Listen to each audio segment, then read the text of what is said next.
XSFM입니다. I, D, W, K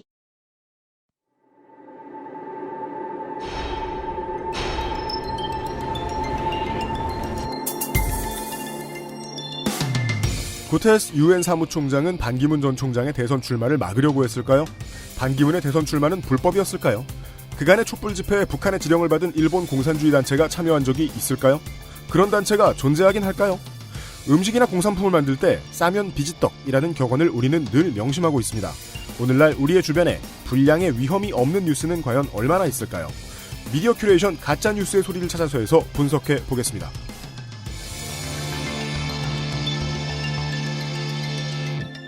히스테리 사건 파일. 그것은 알기 싫다. 대통령은 헌법과 법률에 따라 권한을 행사해야 함은 물론 공무수행은 투명하게 공개해 국민의 평가를 받아야 한다.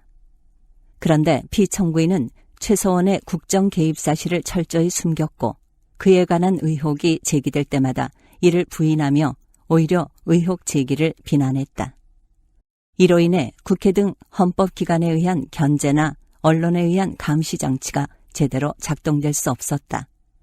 또한 피청구인은 미르와 K스포츠 설립, 플레이그라운드와 더 블루 K 및 KD 코퍼레이션 지원 등과 같은 최서원의 사익 추구에 관여하고 지원했다. 피청구인의 헌법과 법률 위배 행위는 재임 기간 전반에 걸쳐 지속적으로 이뤄졌고 국회와 언론 지적에도 불구 오히려 사실을 은폐하고 관련자들을 단속해왔다. 그 결과 피청구인의 지시에 따른 안종범, 김종, 정호성 등이 부패 범죄 혐의로 구속 기소되는 중대한 사태에 이르렀다. 이러한 피청구인의 위헌 위법 행위는 대의 민주제 원리와 법치주의 정신을 훼손한 것이다. 한편 피청구인은 대국민 담화에서 진상규명에 최대한 협조하겠다고 했으나 정작 검찰과 검의 조사에 응하지 않았고 청와대에 대한 압수수색도 거부했다. 이 사건 소추와 관련한 피청구인의 일련의 언행을 보면 법 위배 행위가 반복되지 않도록 해야 할 헌법 수호 의지가 드러나지 않는다. 결국 피청구인의 위헌 위법 행위는 국민의 신임을 배반한 것으로 헌법 수호의 관점에서 용납될 수 없는 중대한 법 위배 행위라고 봐야 한다. 피청구인의 법 위배 행위가 헌법 질서에 미치는 부정적 영향과 파급 효과가 중대하므로 피청구인을 파면함으로써 얻는 헌법 수호의 이익이 압도적으로 크다고 할 것이다. 재판관 전원 일치 의견으로 주문을 선고한다. 피청구인 대통령 박근혜를 파면한다.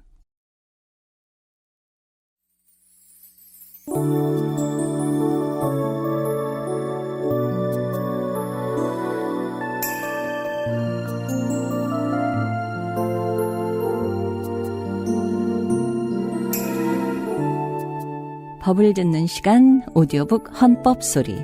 오늘은 2016 헌나 1 대통령 탄핵 사건에 대한 선고의 일부와 함께 하셨습니다.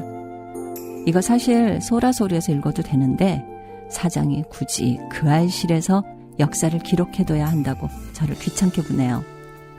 저는 일요일에 뵙겠고요.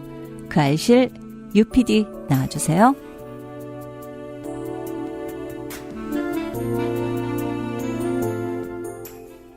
네, 마이크 받았습니다. 지구상의 청취자 여러분, 한 주 동안 안녕하셨습니까? 이렇게나 일 많은 한 주가 다 있습니다. 그동안 정신 없으셨죠? 뉴스 안 듣고 그 알실만 들으시는 분들도 이번 주에는 뉴스를 정말 많이 보셨을 주간이었을 겁니다.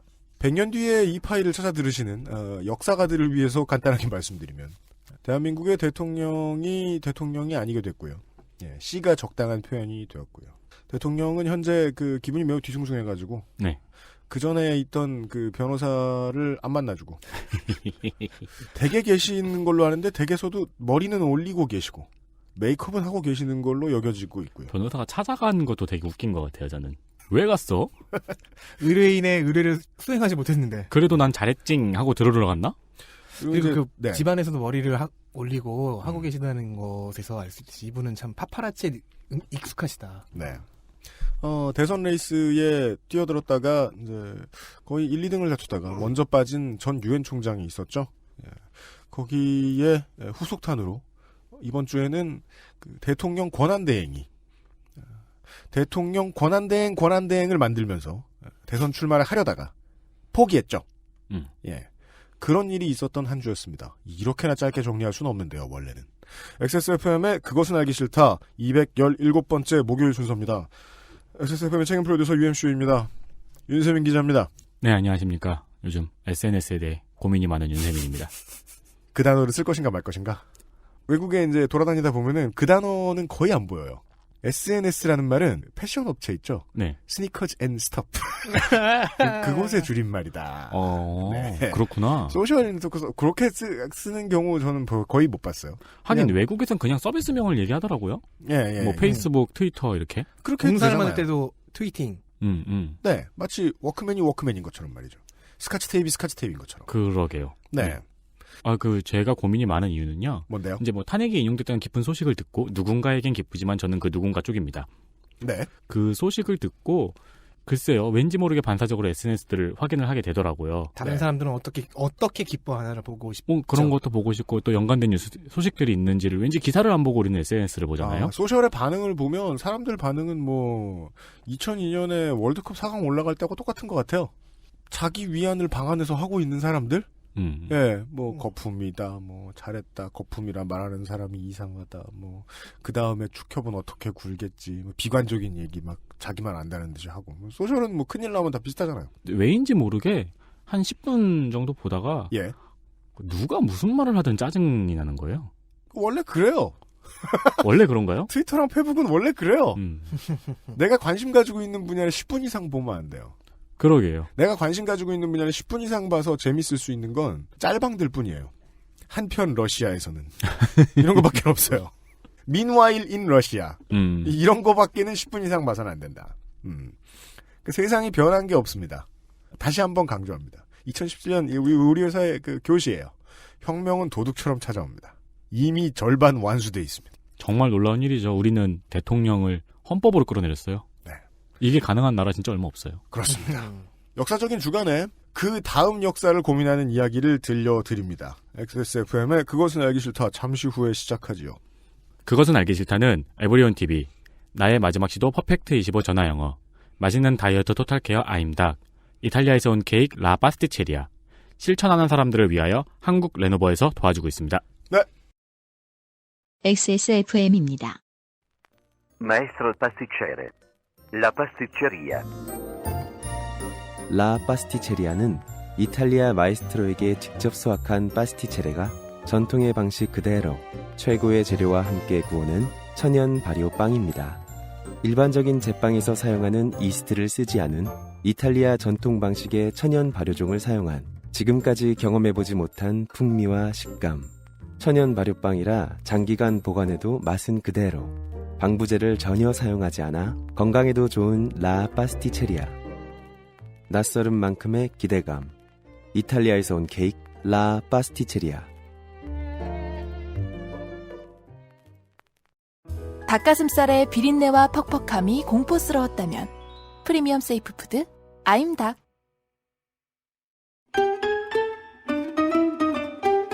전 세계에서 가장 많이 팔리는 노트북 브랜드?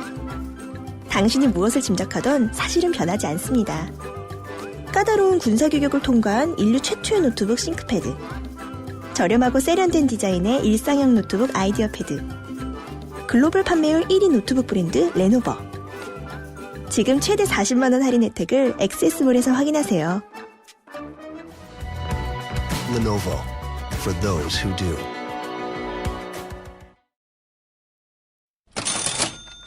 광고와 생활. 김상조 기술형 정관을 소개합니다. 안녕하십니까. 네. XSFM의 권력자 김상조입니다. 어쩌다 보니 그렇게 됐어요. 어제 트위터에서 돌던 글을 모두 보셨나 보여요. 책임 상조제랄까요? 영남 남자가 방송에서 사투리를 쓰는 거 그것이 권력이다. 그 자체는 어느 정도 어디서 사투리도 못 쓰는 것들이 방송을 하겠다고. 어? 하지만 저는 10년 전부터 이 권력을 놓고 싶었어요. 와, 대단하다. 권력을 놓고 싶은데 못 놓는 거야. 아니, 사회학적 진실을 가지고 이렇게 웃기는 사람들은 드물 거예요. 제가 표준어를 구사를 못하기 때문에 못했던 일들이 되게 많거든요. 맞아요. 뭐 광고 성우도 못하고 뮤지컬 배우도 들어왔었는데 못했고. 네. 뭐 하여튼 저는 이 권력을 놓고 싶습니다. 네. 사실도 지금 이 권력을 놓기 위해 상당히 노력 중입니다. 그러니까 어떤 쪽에서는 권력을 얻을 수 있는 장점인데 어떤 쪽에서는 단점이 될 수도 있죠. 네. 그렇습니다. 그리고 저는 많은 문화 콘텐츠 소비자들이 구분한다고 생각해요. 그것을 권력인 것처럼 휘두르는 사람과 내려놓고 싶은데 못하는 사람이 있어요. 이런 권력을 휘두르는 사람들의 특징이 한 가지 있어요. 뭔데요? 이런 지방 출신들의 특징을 네. 좀 약간 일반화시켜서 이야기할게요. 메이커 좋아합니다. 왜요? 와, 이건 편견인데 어쩔 수, 진짜. 차별주의자. 특히 유명 메이커 좋아합니다. 우리 잘 아는 그거 있잖아요. 빅폴로 로고 셔츠. 그게 누구 때문에 나왔을 거라 생각하세요? 폴로 선수들을 위해 나온 것 같진 않아요. 네. 하여튼 제가 이 회사 들어오면서 노트북을 하나 구매를 하는데 이게 이걸로 흘러가는구나. 저한테 있어서 선택권은 한 가지밖에 없었어요. 뭐죠? 소니 바이오. 네. 왜냐하면 삼성은 불매하는 편이고 네. LG는 좀 못 믿었고 불쌍하다. 애플의 맥북을 쓰려고 해봤더니 USB-C 포트 하나만 네. 들어있고 그리고 우리의 그 인민 맥북 원스타는 또 왠지 돈을 벌어서도 다른 걸 사고 싶고. 네. 네. 그래서 인이네요. 그래. 소니 바이오를 사려고 했는데 철수했네요. 그죠? 이거 UMC의 슬픔인데. 제가 파괴를 해버렸죠. 네. 바이오를 내 생애 첫 바이오를 눈물겹게 구매하고 3개월 뒤에 소니가 바이오 사업을 매각했죠. 그래서 어쩔 수 없이 고심 끝에 골랐던 것이 마이크로소프트의 표면책이었어요. 네. 근데 기억하고 싶지도 않은 거예요? 정발을 안 해서 아주 많은 돈을 지불해가며 네. 해외에서 직구를 때렸거든요. 네. 이런 어리석은 소비행위 없어져야 됩니다. 저와는 다르게 합리적인 소비를 하시는 분들께 네. 추천을 드리고 싶은 상품이 있습니다. 그렇습니다. 2017년 엑세스몰 로얄럼블 5번째 주자 네. 레노버 노트북입니다. 네. 한국 레노버가 들어왔습니다. 네. 반갑습니다. 레노버 하면 여긴 어쩐 일이십니까? 레노버에 대해서 잘 모르시는 분들은 싱크패드 들어보셨을 거예요. 이렇게 정의할 수 있어요. 레노버에 대해서 잘 모르시는 분들은 요즘 사람이다. 그렇구나. 그 키보드 사이에 빨콩. 네. 매력 포인트인데. 네. 그러니까 빨콩이 이제 베이크드 빈인 줄 아신다. 그런 분은 이제 요리에 관심 있는 요즘 사람이다. 빨콩이 폭발 범위는 작지만 에너지를 많이 뺀다라고 하는 사람은 20년 전에 게임을 즐기시던 분이죠. 그렇죠. 그렇습니다. 네. 저 그거 동강까지 갔었는데. 네. 레노버 제품이 들어왔고요. 7세대 카비레이크 특가 할인을 진행을 합니다. 네. 23% 할인이고요. 지금 XSFM 사용자들을 위한 전용 쿠폰이 나왔어요. 전용 쿠폰이 나왔습니다. 네. 쿠폰 코드 네임이 XSFM X 레노버 2017. 네. XSFM 바이 레노버 2017입니다. 네. XSFM XLONOVO 2017입니다. 네. 이 쿠폰을 꼭 먹이셔야 됩니다. 네. 먹이십시오. 네. 행사 기간은 오늘부터 4월 16일까지 한 달간 네. 진행이 됩니다. 그렇습니다.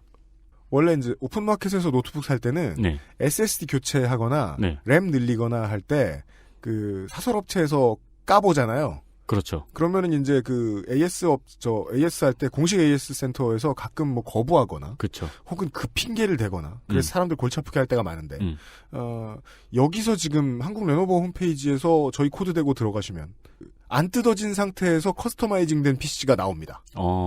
예. 알아두십시오.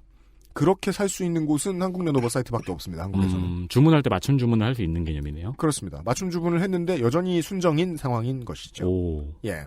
AS 할 때 유리하고요. 이 가격은 인터넷 검색하셔도 어차피 안 나오고요. 네. 저희들이 보안을 잘 지켰습니다. 아임닥대하고 비슷합니다. 지금 들으신 분들만 오늘따라 나 왜 이렇게 쇼호스트 같지? 누리실 수 있는 이런 단어들만 떠오르네. 되게 진부해졌다. 그럼 이제 이게 필요한 사람들을 말씀해 주셔야죠. 그러니까 워낙 기성품이 나와서 그래 이게. 이런 기성품은 처음이거든. 그 전에 옛날에 JBL 헤드폰 팔았나? 그때 이후로 처음이구나. 아무튼. 근데 헤드폰과 노트북은 일단 굿즈라고 해야 되나? 이 부피가 다르잖아요. 네. 레노버도 하이엔드는 좀 고가예요. 투인원 PC 라인업이나 요가죠? 접히는 거. 네, 접히는 거 라인업은 네. 좀 비싼데. 불이 나거나 하진 않습니다. 네. 중저가의 제품군도 아마 저희들 쿠폰으로 같은 가격, 같은 할인대를 적용받으실 수 있는 걸로 알고 있습니다. 네. 확인을 부탁드리겠습니다. 감사합니다. 네. 아주 큰 거 물어왔어요.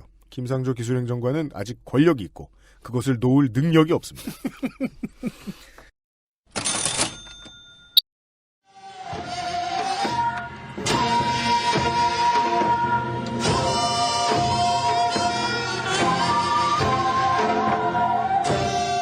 주기 대선 특집 미디어 큐레이션 가짜 뉴스의 소리를 찾아서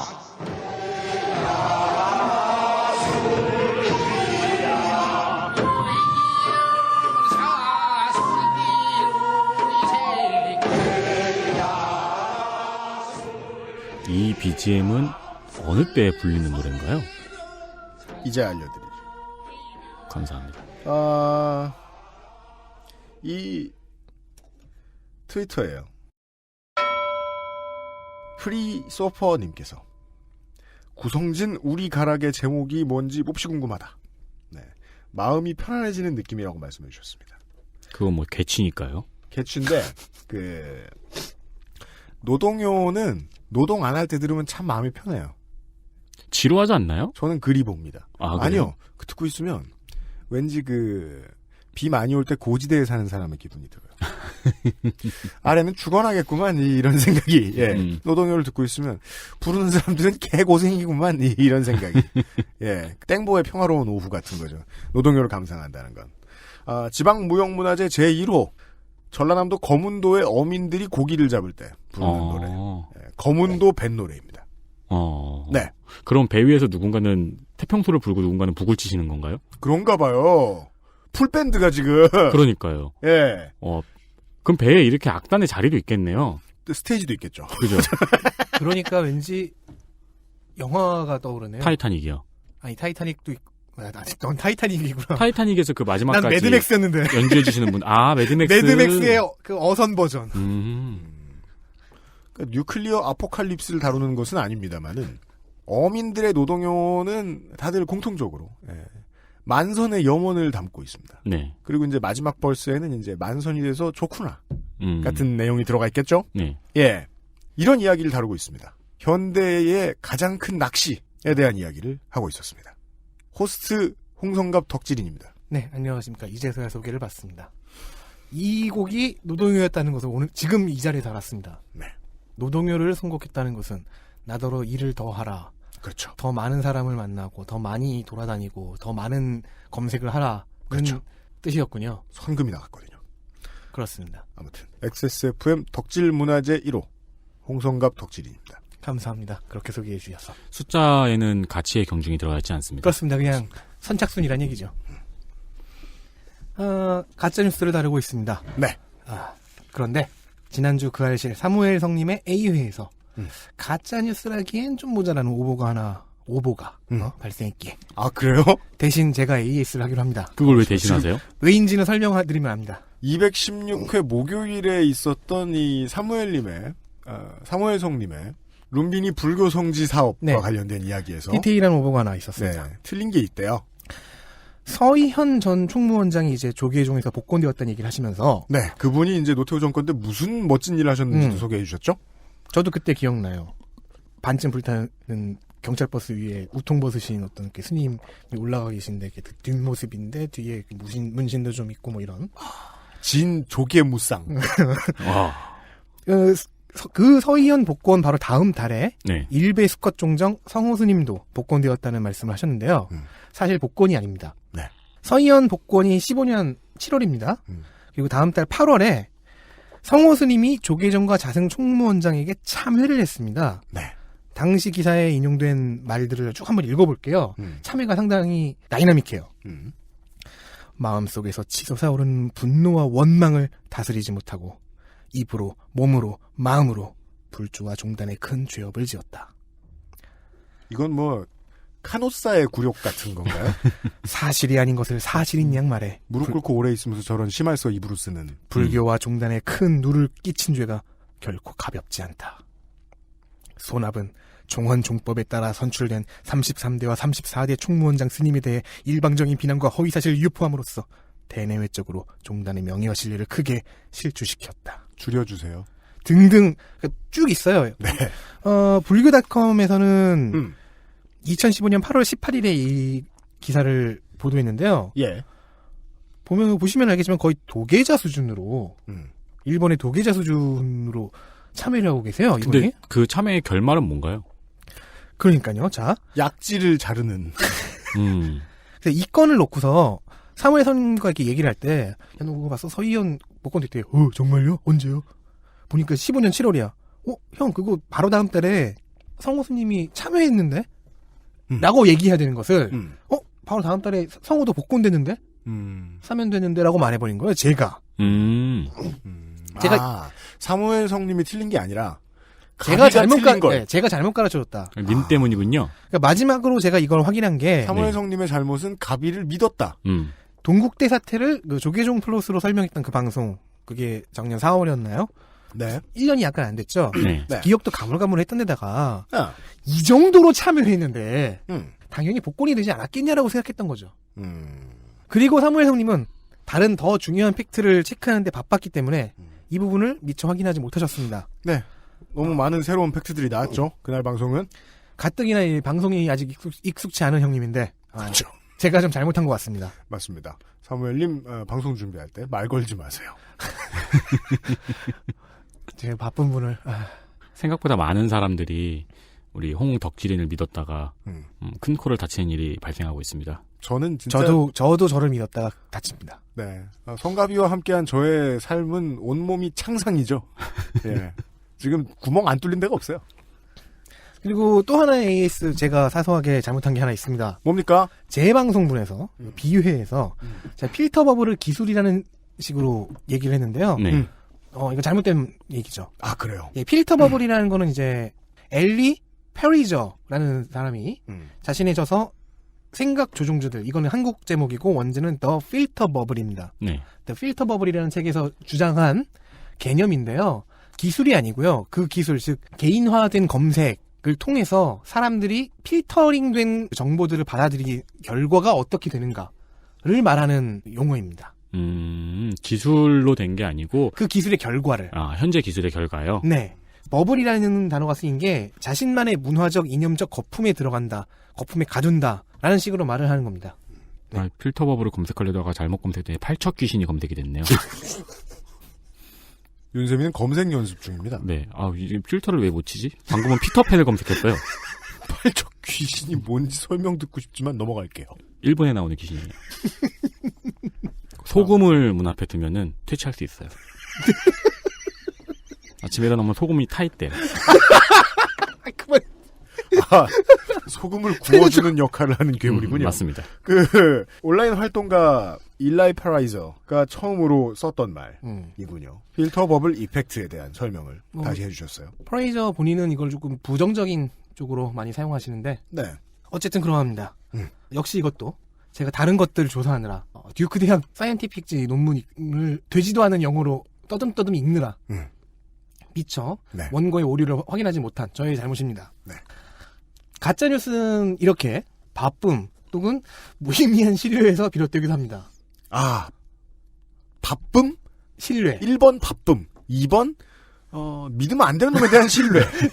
아니 그 부분은 앞을 부분을 빼주면 안 돼. 내가 나를 믿지 못할 놈이라고 하니까 조금 슬퍼. 청취자 여러분들은 이미 설득되셨어요. 아이씨. 이것은 가짜뉴스가 생성되는 원류들 가운데 하나다. 네. 수원들 가운데 하나다. 그러니까 바쁜 사무엘 성님이 친분이 있는 저를 믿었다가 분노의 승려를 다시 조계종에 집어넣어 버렸잖아요. 그렇습니다. 오늘 기나긴 실제 예화를 2개를 준비했는데요. 네, 이번 주는 가짜뉴스의 소리를 정말로 찾아가는 과정들입니다. 첫 번째는 이것과 비슷할 수도 있겠습니다. 공통점이 있습니다. 오보와 가짜뉴스 사이에 위치해 있는데 아마 지금 말씀드린 이런 메커니즘이 작동하지 않았을까 의심을 해볼 수도 있는 케이스입니다. 뉴스를 만드는 과정 중간에 성가비가 껴있는. 아니 내가 아니고. 좋습니다. 그 가족 오락관처럼요. 네. 귀에 헤드폰 쓰고 웃음 막 이러는 거요. 이제 유산균 같은 존재가 되는 거죠. 성가비가 위에서 한 번, 장에서 한 번, 뉴스를 꼬았더니, 예, 설사가 나왔다. 인생을 참 신중하게 살았어야 됐는데. 첫 번째 사례는 뭡니까? 첫 번째 사례는 유로저널입니다. 자, 유로저널이라는 매체가 이제 오늘의 첫 번째 주인공입니다. 유료저널 아니고요. 네. 유료. 자꾸 그렇게 읽혔어요, 이거 준비하면서. 유로저널입니다. 2017년 1월 7일 기사를 갖고 옵니다. 네, 주소는 eknews.net입니다. 유로저널은 외국에 있는, 유럽 쪽에 있는 한인 언론입니다. 무가지고요. 네. 여기저기 지사는 꽤 많습니다. 독일에도 있고 한국에도 있고 뭐 네. 영국, 스페인, 프랑스. 아, 그럼 꽤 규모가 있는 언론사네요. 1월 7일에 유로저널은 반기문 한국 대통령 출마는 유엔법 위반 따옴표 유엔 출마 제지라는 제목의 기사를 냈습니다. 구테우스 현 사무총장이 네. 1월 1일에 취임한 현 사무총장이 누구는 구테레스라고도 하고 구테헤스라고도 읽습니다. 반기문 전 사무총장의 출마를 직접적으로 비판했고 이것이 유엔 법을 위반했으며 유엔이 반기문의 출마를 제지할 것이라는 내용입니다. 읽어주시죠. 반기문 한국 대통령 출마는 유엔법 위반 따옴표 유엔 출마 제지 따옴표. 네, 제목입니다. 그러니까 유엔에서 무슨 새로운 직원을 뽑는데 반기문 총장이 다시 나온다는 건 아니니까 유엔 출마 제지라는 말은 유엔이 출마를 제지하겠다라는 어감으로 읽힙니다. 여기서부터가 본문입니다. 원칙주의자로 알려진 구테스 유엔 신임 사무총장이 반기문 전 총장의 한국 대통령 출마에 유엔법 위반을 들어 반대 의사를 분명히 표했다. 유엔법이라는 단어? 반 전 총장의 후임으로 임기가 올 1월 1일부터 시작된 구테스 사무총장은 퇴임한 반 전 총장이 한국 대통령에 출마한다면 유엔 결의를 위반하는 것이어서 북한에 대해서도 유엔 결의를 준수하라는 강제를 못한다고 밝혔다. 위에는 유엔 법인데 밑에는 결의로 바뀌었네요. 신임 구테스 유엔 사무총장은 귀여워요. 구테스 유엔 사무총장에 갑자기 따옴표를 넣습니다. 남북한 따옴표를 넣습니다. 네. 과 관련해 그간 이루어진 대북 제재에 대한 뿐 아니라 퇴임하는 전임 사무총장의 진로에 대해서도 유엔 결의를 충실히 따라야 한다고 밝히면서 반 전 사무총장의 한국 대통령 선거 출마를 분명하게 반대한다는 입장을 밝혔다. 1946년 1월 24일 제1차 유엔 총회에서 채택된 결의안 유엔 사무총장 지명에 관한 약정에 따르면 회원국은 사무총장의 퇴임 후 사무총장 재임 시의 비밀 정보로 다른 회원국이 당황할 수 있는 어떠한 정부직위도 제안해서는 안 되며 퇴임하는 사무총장도 제안을 받아들이는 것을 금해야 한다고 규정하고 있다. 근데 첫 문장에는 유엔법이라는 말을 썼는데 그 뒤로는 계속 결의안이라고 하네요. 중요한 포인트들이 윤세민 입에서 나옵니다. 이에 따라 반 전 총장이 퇴임 직후에 바로 한국의 대통령 선거에 출마하게 되면 를 정면으로 위반한 입장. 되면를 이 단어는요. 스포일러지만 HTML 태그 HTML 언어를 이용할 때 구문을 꺽쇠 안에 넣잖아요. 꺽쇠 임마. 나 그 발음 잘못해. 어쨌든 새끼가 꺽쇠 안에 넣잖아요. 그런데 잘 보시면 알겠지만 여기서 유엔 결의를 꺽쇠 안에 넣고 있어요. 그럼 오류가 나죠. 그랬다가 텍스트로 받아들이지 않았군요. 네, 어떤 것은 텍스트로 받아들였는데 여기에서는 꺽쇠 안에 있는 유엔 결의를 HTML 구문으로 알아서 홍성갑이 없어져 버린 거예요. 따오다가 잘못 따온 게 아니군요. 그렇습니다. 이렇게 읽히는 거군요, 실제로. 이게 1월 7일 본문에 있는 내용입니다. 선거에 출마하게 되면을 정면으로 위반하는 것이 되고. 그럼 이건 원래는 한국 대통령 선거에 출마하게 되면 유엔 결의안을 이렇게. 그렇죠. 유엔 결의를. 네네. 결의를 정면으로 위반하는 것이 되고 그럴 경우 북한에 대한 대북 제재들도 북한에 대해 강제를 할 수 없다는 것이다. 구테우스 사무총장과 유엔 본부는 반기문 대선 출마에 대해 강력한 제동을 걸겠다는 움직임을 보이고 있는 것이다. 여기는 그 꺽쇠를 넣었는데 다행히 구문으로 인정되지 않았네요. 그러네요. 강력한 제동. 대해을 걸겠다는으로 가지 않았네요. 네. 8대 총장 반기문 이전에 1에서 7대 총장 7명은 모두 퇴임 직후 공직 제한에 관한 일을 예외 없이 지켜 이 유엔 결의를 여기도 꺽쇠가 사라진 겁니다. 그런 것 같네. 네네네. 예외 없이 지켜 유엔의 바람직한 전통을 이어왔는데 바람직한이라는 의견이 들어갑니다. 하필 대북제재 유엔 결의와도 직접 관련이 있는 한국 출신 반기문이 이 유엔 전통을 깨면 안 된다는 것이다. 처음에 법으로 시작했던 단어가 전통으로 바뀌었습니다. 이제 트리그베 리, 다그 함마슐트, 우탄트, 발트하임, 케아르, 갈리, 코피아난 등 이전 총장 7인은 앞의 준수자로 현재까지 명예를 유지하고 있는데 역대 최악의 총장이라는 평가를 받는 반기문 전 총장이 이를 무시하고 퇴임 직후에 한국 대통령 선거에 출마하면 그 불명예는 대한민국 국격 훼손으로도 연결될 수 있는 상황이다. 자, 뒤에 논의 전개가 뭐 아주 레디컬한데요. 네. 일단 이야기는 여기까지입니다. 네. 사실 이 기사의 이 마지막 문단은 생략해도 됐어요. 제가 가져올 때는 생략해도 되는 부분이었는데 글쓴이가 꼭 하고 싶었던 이야기라는 인상이 강합니다. 아니요. 제가 이걸 갖고 온 이유는 스포일러입니다. 원본에도 이 얘기가 그대로 있기 때문입니다. 원본이 있어요? 자, 스포일러를 끝내고요. 김전일처럼 구네. 절로 가, 나 죽어. 그거 괜찮은데?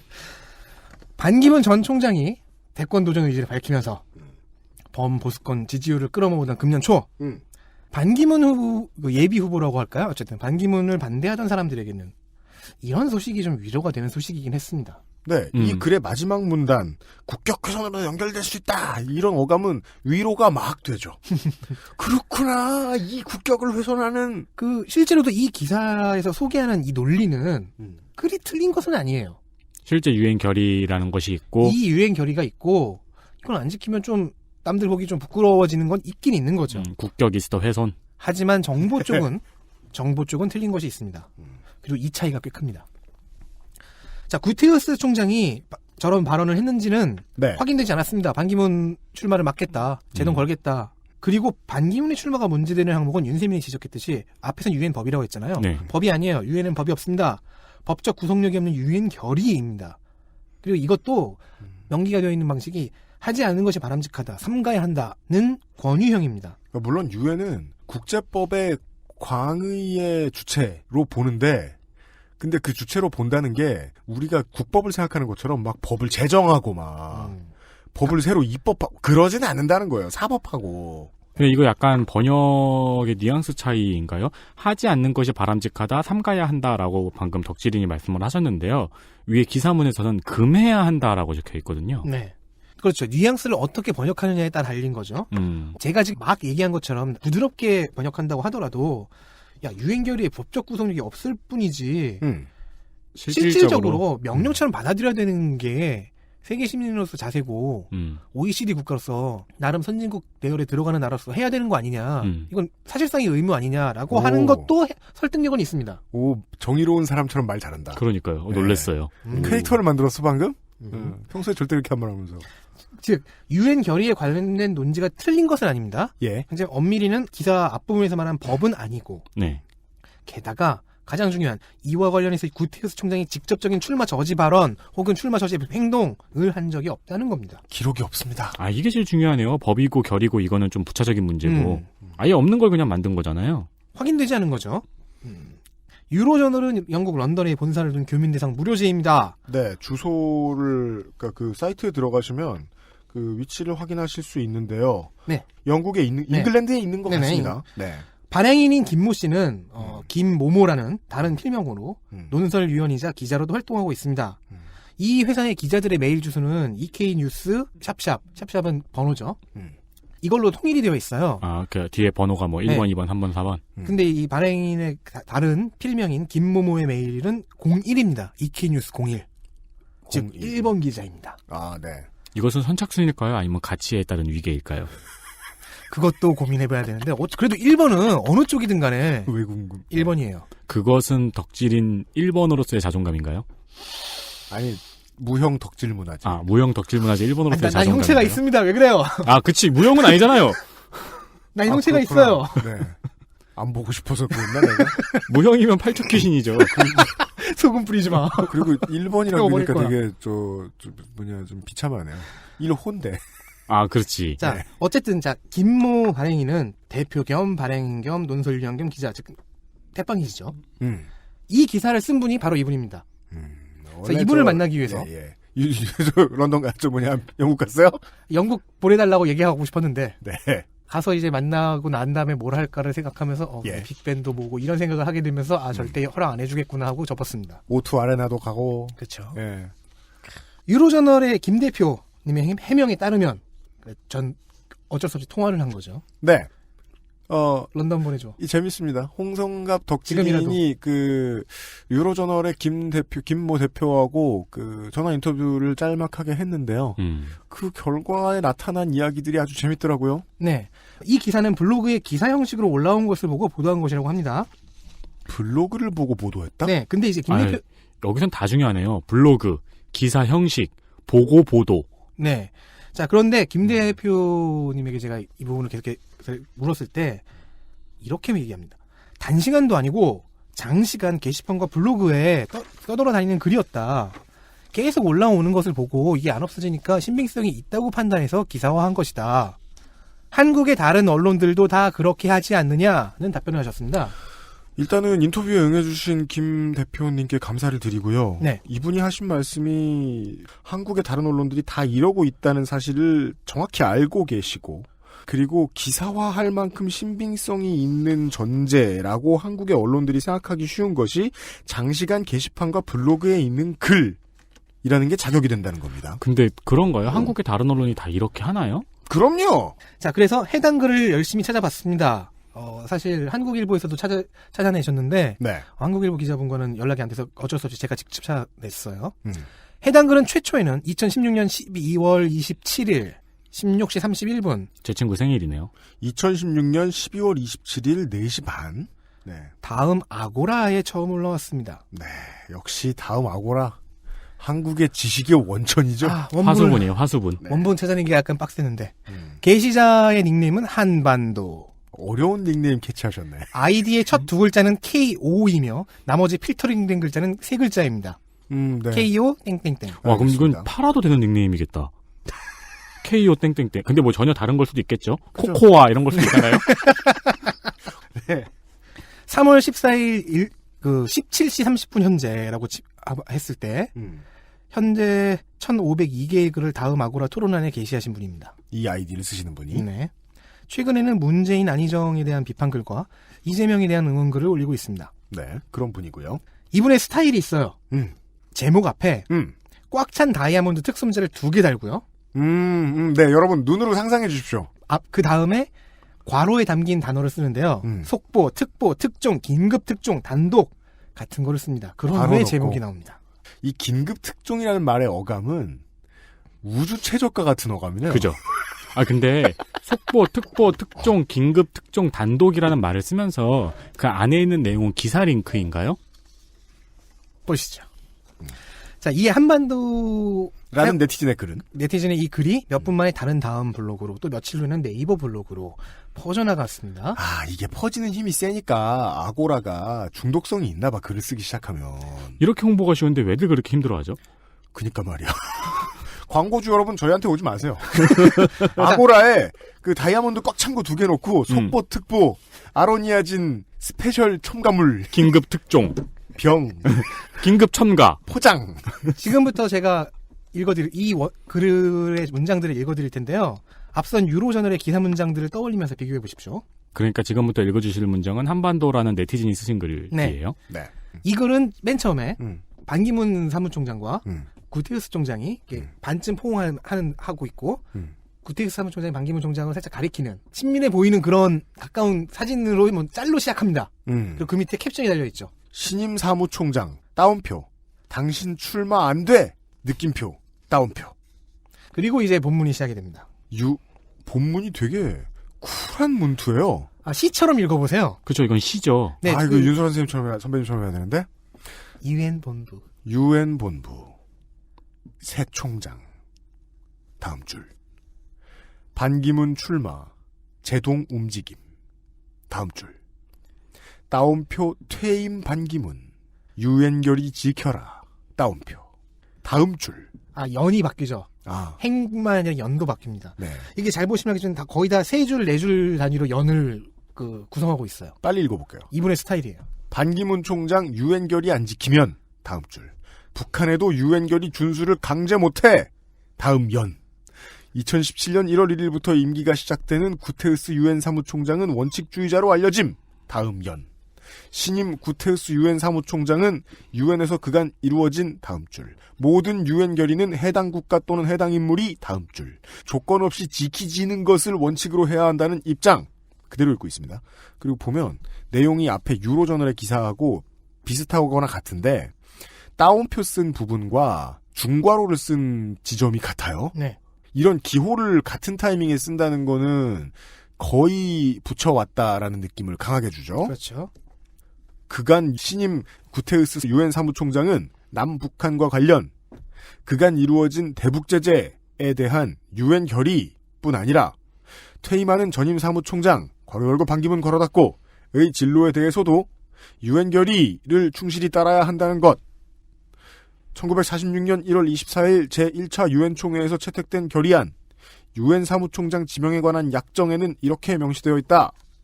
회원국은 사무총장의 퇴임 후 사무총장 재임 시의 비밀 정보로 다른 회원국이 당황할 수 있는 어떠한 정부직위도 제한해서는 안 되며 퇴임하는 사무총장도 제안을 받아들이는 것을 금해야 한다. 다음 연. 그런데 만약 반기문 총장이 퇴임 직후에 바로 다음 줄 한국의 대통령 선거에 출마하게 되면 다음 줄 유엔 결의 중괄호를 정면으로 위반하는 것이 되고 다음 연.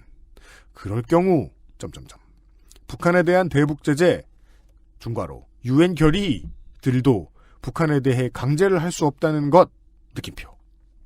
거의 같습니다. 이 글은 UMC가 아버님께 이런 글은 절대 보지 말고 끈 다음에 V3를 켜라라고 말할 법한 네. 그런 당연히 스타일, 그럴 거예요. 그런 스타일 갖고 계십니다. 전 이미 아버지한테 인스트럭션을 줬어요. 색깔 있는 글자, 굵은 글자, 게시물을 누르지 마라. 어머, 색깔을 최소 5개 정도 쓰고 계시고요. 저 지금 덕질인이 지금 태블릿으로 아고라에서 나온 이 유로저널 기사의 원전을 보여주고 있는데요. 엄청나게 큰 글씨에 가운데 정렬돼가지고 최소 24포인트는 돼 보이는 글자들이 색깔로 이렇게. 그리고 그 자기가 중요하다고 생각하는 줄은 또 포인트를 키우고 그 다음 줄은 또 작게 하고 네. 이렇게 하면서 그래서 굉장히 형형색색입니다. 색깔 계속 달라지고요. 글자의 배경색도 계속 달라지고요. 글자의 크기도 달라지고요. 이런 구성은 비아그라 광고나 그 안전한 놀이터 광고 문구에나 쓰이는 건데 이걸 보고 왜 포가고 싶어 하셨을까요? 이 원글이라고 할 수 있는 여기에 또 트리그베리, 함마르셀드, 우탄트, 발트하임, 케야르, 갈리, 네. 코피아나는 똑같은 형태로 써 있어요. 시리는 뭐 역대 최악의 총장이라는 평가를 받는 반기문이 이걸 거의 똑같네요. 앞에 유로저널 기사하고. 그 불명예는 대한민국 국격 훼손으로도 연결될 수 있는 상황. 이게 끝난다면 아까 기사 링크가 있냐고 물어보셨죠? 네. 이 원글에는 하나가 더 있습니다. 마지막에 반기문 외신 기자에게 국제망신 아래 클릭해보세요 하고 링크가 있으며 그 밑에는 아고라 79만 조회 돌파 중. 그래서 클릭을 해봤습니다. 이분이 올리신 거예요. 역시. 똑같은 사람이 올린 거예요? 네. 최악 총장이 이직까지 했다. 망신, 국제 개망신. 여기 북한 아냐? 쓴 사람이 같은 사람인데. 김일성 생가 같은 반기문 생가. 남의 그린 것 같은 느낌을 주면서 추천했다는 거예요. 도를 지금. 넘은 우상화 말썽. 현재 이거는 조회수가 88만을 넘어섰네요. 지금 소개해드린 이 원글의 제목은 이렇습니다. 꽉 찬 다이아몬드 2개. 네. 괄호 열고 속보 괄호 닫고. 유엔 보호 점점 꺽쇠 중괄호. 반기문 출마. 제동 움직임. 느낌표 3개. 대체 왜 이렇게 안전한 놀이터 광고 홍보하는 방식하고 글 쓰는 패턴이며 글꼴 정리하는 것까지 다 똑같은지 알다가도 모르겠네요. 7일에 이 원글을 토대로 김 대표님은 기사를 쓰셨습니다. 유로저널의 김 대표께서는. 그래서 유로저널의 기사는 하루도 안 돼서 SNS에서 퍼지고요. 특히 11일에는 인사이트의 서모 기자가 이 기사를 인용하는 기사를 13시 49분에 업로드합니다. 유로저널에서 퍼지니까 이제 한국 다른 언론으로 퍼지고 있는 거군요. 인사이트에서 이 서모 기자는 유로저널에서 이렇게 보도했다. 유로저널에 따르면 이러이러하다고 한다. 역시 인사이트. 이어 12일에는 안희정, 정청래 등의 야권 인사들이 각각 방송과 트위터에서 이 내용을 언급하기도 합니다. 그러니까 이제 공인이 이 내용을 언급하게 되는 거고요. 11일은 매우 중요한, 인사이트에 나갔던 11일은 매우 중요한데요. 인사이트에서 기사를 확인한 다른 몇몇 언론들이 이에 대한 반박 기사를 당일부터 내기 시작했고요. 그래서 유로저널은 11일에 기사의 내용을 바꿉니다. 아까 얘기되었던 유엔법이라는 부분을 유엔 결의로 바꾸고요. 모든 부분을 가정형으로, 추정형으로 바꿉니다. 그러면 기사는 말이 되죠. 그럼 가짜 기사는 아니게 되죠. 실제로 저와의 통화에서 김 대표님은 나는 그걸 보고 이렇게 바꿨다라고 말씀하셨어요. 제가 지적은 안 했는데 아니 대표님 그건 11일 버전이고요. 7일 버전은 아니었지 않습니까? 아무튼 유로저널의 대표께서는 11일의 기사의 내용을 출마 제지를 안전하게 바꿨다. 출마 제지를 할 것이라는 내용은 출마 제지가 예상된다는 방식으로 안전하게 고치셨다. 네. 하지만 회사는 계속해서 유로저널은 계속해서 반박과 항의를 받았고 네. 결국 1월 20일에 유감 표명틀을 달았는데요. 아, 유감 표명틀은 위키에만 다는 건 줄 알았는데 이게 뉴스에도 할 수 있군요. 네, 이틀만 살짝 읽어주시죠. 본지가 지난 1월 11일자에 본지가 보도된 반기문 한국 대통령 출마는 그냥 읽고 있습니다. 본지가 보도된? 제가 틀린 게 아닙니다. 유엔 결의 위반 출마 제지 가능건에 대한 기사를 게재하면서 반기문 전 유엔 사무총장을 비롯한 유로저널 독자 여러분들께 깊이 유감을 표합니다. 무슨 말인지 아시겠죠? 청취자 여러분. 게재하면서 유감을 표합니다네요, 지금. 유로저널은 향후 좀 더 정확한 취재를 바탕으로 진실된 뉴스 전달에 최선을 다할 것을 독자 여러분께 약속드립니다. 유로저널 편집부. 그리고 그 밑에는 다시 그 11일 버전 기사들이 쭉 나옵니다. 버전이 바뀝니다. 보면 이제 제목부터가 반기문 한국 대통령 출마는 유엔 결의 위반 출마 제지 가능. 안전한 단어죠. 그리고 뭐 첫 문장도 유엔 결의를 위반한다는 지적이 나오고 있다. 네, 바뀐 거를 몇 부분만 짚어보죠. 반기문 전 유엔 사무총장의 한국 대통령 출마가 유엔 결의를 위반한다는 지적이 나오고 있다. 이렇게 빠지면 되죠. 구테스 유엔 사무총장은 원칙주의자로 알려져 있어. 사실 구테스 총장이 원칙주의자다라고 얘기하는 한국어 내용이 번역된 후 외신을 번역한 것도 없어요. 없어요. 사실 구테스 총장이 원칙주의자라고 가리키는 내용은 이 계열 기사들밖에 없습니다. 사실 이 모모로 알려져 있어 같은 경우에는 그냥 내가 그렇게 보고 싶다는 얘기잖아요. 그건 나무위키에서 많이 쓰는 방식이잖아요. 어쨌든 모모로 알려져 있으면 그런 말을 하는 사람이 한 명만 있어도 알려져 있다고 말할 수 있는 거잖아요. 맞아요. 네, 예를 들어 뭐 홍성갑 덕질인에게 여자친구가 있는 것으로 알려져 있어. 네. 라고 내가 생각을 하면은 내가 알리고 다니죠 뭐. 그죠? 왜 울고 싶지? 한 사람은 그렇게 오해할 수 있어요. 그러니까요. 그렇지만 알려진 거죠. 이에 따라 구테스 사무총장에 이어 유엔 본부도 반기문 대선 출마에 대해 유엔 결의 준수를 요청할 수도 있어. 준수을. 그렇게 써 있습니다. 준수을 요청할 수도 있어 반 전 총장의 향후 거치가 주목된다. 라는 문장이 있는데요. 이게 이제 바뀐 버전입니다. 바뀐 버전은 가정형을 많이 동원하고 그럴 수도 있다라는 말을 되게 많이 하죠. 그러면서 안전한 선택으로 조금 더 세심하게 교정을 보신 것 같습니다. 네, 현재는 이 11일 버전을 볼 수 있고요. 7일 버전은 그 구글 크롤링을 통해서만 볼 수가 있습니다. 네. 그런데요, 반기문 출마가 유엔 결의안을 위반한다라는 지적은 사실 2016년 5월 프레시안을 시작으로 해서 몇몇 언론이 제기한 상태입니다. 그렇습니다. 되게 오래된 친숙한 얘기죠. 그리고 이걸 찾아낸 것은 사실은 외신이라고 해요. 이걸 얘기해 주신 분은 전원책 변호사인데 2016년 6월 2일자 썰전 169회 방송에서는 전원책 변호사가 이걸 외신이 먼저 찾은 내용이라고 언급하며 이 내용을 소개합니다. 외신이 먼저 찾은 내용인데. 그렇게까지 하진 않았어요. 그러시잖아. 좀 더 귀엽게 말씀하셨어요. 네, 맞아요. 제가 귀여운 말이 없죠. 즉 작년 중순에 이미 언론이 다룬 내용입니다. 여기에 구테우스 총장의 직접 발언들이 추가가 됐고요. 그 버전이 다음 아고라에 오릅니다. 블로그에 퍼집니다. 유로저널의 눈에 띄었습니다. 실제 기사화가 되었습니다. 인사이트가 인용 보도를 합니다. 야권 인사들이 이걸 인용합니다. 그런 순서라는 말씀입니다. 네, 여기까지는 지난주에 간단하게 언급했던 것에 심화 내용이 지나지 않습니다. 괜히 이 김 편집장님을 괴롭혀드리지 않아도 됐어요. 저는. 네. 하지만 지금부터 이어지는 추가 내용이 있습니다. 네. 가짜뉴스에 대한 취재를 한 분석 기사 이런 걸 낸 언론들이 꽤 있죠. 최근에는 가짜뉴스에 대한 취재가 나왔는데요. 저희들이 본의 아니게 이걸 취재하다가 가짜뉴스에 대한 취재에 대한 취재를 해볼 수 있었어요. 읽을 만한 기사들은 꽤 많았습니다. 시사인 기사도 괜찮았고 한국일보 기사도 괜찮았고 주간조선 기사도 그렇게 나쁘지 않았어요. 네. 가짜뉴스에 대한 분석 기사에 유로저널의 기사의 존재를 활용한 언론은 한국일보와 주간조선입니다. 한국일보는 1월 25일자 기사 가짜뉴스 만드는 넌 누구냐에서 이렇게 말합니다. 김모 유로저널 편집장은 기사 형태로 된 블로그 글이 게시돼 있어 정상적인 기사로 알았다고만 말했다. 라고 썼습니다.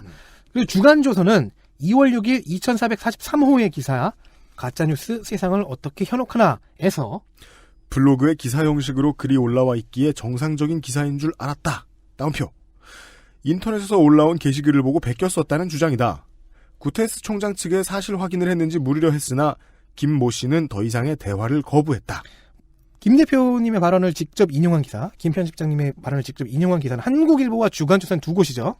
즉 XSFM의 홍성갑이라는 어떤 천둥벌거숭이가 연락을 넣기 전까지 연락해온 언론은 두 곳이어야 됩니다. 네. 그런데 김 대표님은 한 군데에서만 연락이 왔다고 합니다. 네. 연락한 사람은 여성이었고요. 연락한 곳이 어디였는지는 잘 기억이 나지 않는다고 하십니다. 왜냐면 운전 중이셨거든요. 한국일보의 기사는 남성 기자가 썼고요. 주간조선의 기사는 2명이 썼습니다. 여성과 남성 기자. 각각 1명. 그렇다면 연락한 사람은 주간조선의 기자일 가능성이 높네요. 네. 이렇게 일단 저희들은 추측하는 중입니다. 한국일보는 연락하지 않고 연락을 취한 적이 있는 것 같은 기사를 낸 것일 가능성이 좀 있다. 물론 김 대표 유로저널 쪽에서 잘못 기억하실 수도 있지만 당시 전화를 받은 김모 대표는 운전 중이었으며 때문에 정신이 분산되어서 전화한 사람이 어느 언론에 누구인지도 기억하지 못하고 있으며 운전 중이니까 나중에 다시 전화해달라는 말을 하고 전화를 끊었다고 합니다. 그게 유일한 인터뷰였다는 거예요? 예. 이게 저 이전에 유일한 인터뷰였다고 기억을 하고 있습니다. 그러니까 이메일도 없었다. 김모 편집장의 기억이 맞는 거라면 지금 주간조선이 쓴 내용이나 한국일보가 쓴 내용이나 실제로 유로저널 김 대표의 말을 인용해서 쓴 게 아닐 수도 있는 거잖아요. 이거는 직접 인용이 아닐 수도 있겠다. 근데 자 보십시오. 운전 중이라서 나중에 전화해달라라고 하고 끊었죠. 당연한 얘기입니다. 근데 주간조선의 서술을 보죠. 구테스 총장 측에 사실 확인을 했는지 물으려 했으나 김 모 씨는 더 이상의 대화를 거부했다. 대화를 거부했다라는 표현을 썼군요. 주간조선은. 사실 확인을 했는지 물으려 했으냐. 묻지 않았다는 얘기죠. 아직. 대화를 거부했다. 인터뷰이 운전 중이니까. 인터뷰인은 운전 중이라고 말했는데. 네. 이 주간조선의 서술을 보면은 질문을 꺼내는 도중 전화를 끊거나 횡 돌아서서 가버리는 뭐 그런 식의 장면들이 연상이 되죠. 이게 또 왜곡이죠. 기자 입장에서 보기에는 거부해? 이런 것처럼 생각하고 인터뷰의 입장에서 보기에는 운전 중인데? 라고 말했을 뿐인데. 너무 의심하는 것은 아니냐라고 얘기할 수도 있을 겁니다. 그러면 바로 다음 문단을 보도록 하죠. 유로저널 홈페이지에 올라온 기사를 살펴봤다. 사설란의 최근 게시글 20건 중 10건은 박근혜 대통령 탄핵을 주장하는 글이었고 2건은 북한의 지원과 대화 제의를 재개해야 한다는 글이었다. 특정 정파 쪽에 기울어 있다는 느낌을 주었다. 느낌은 자기가 받은 거잖아요. 그렇죠.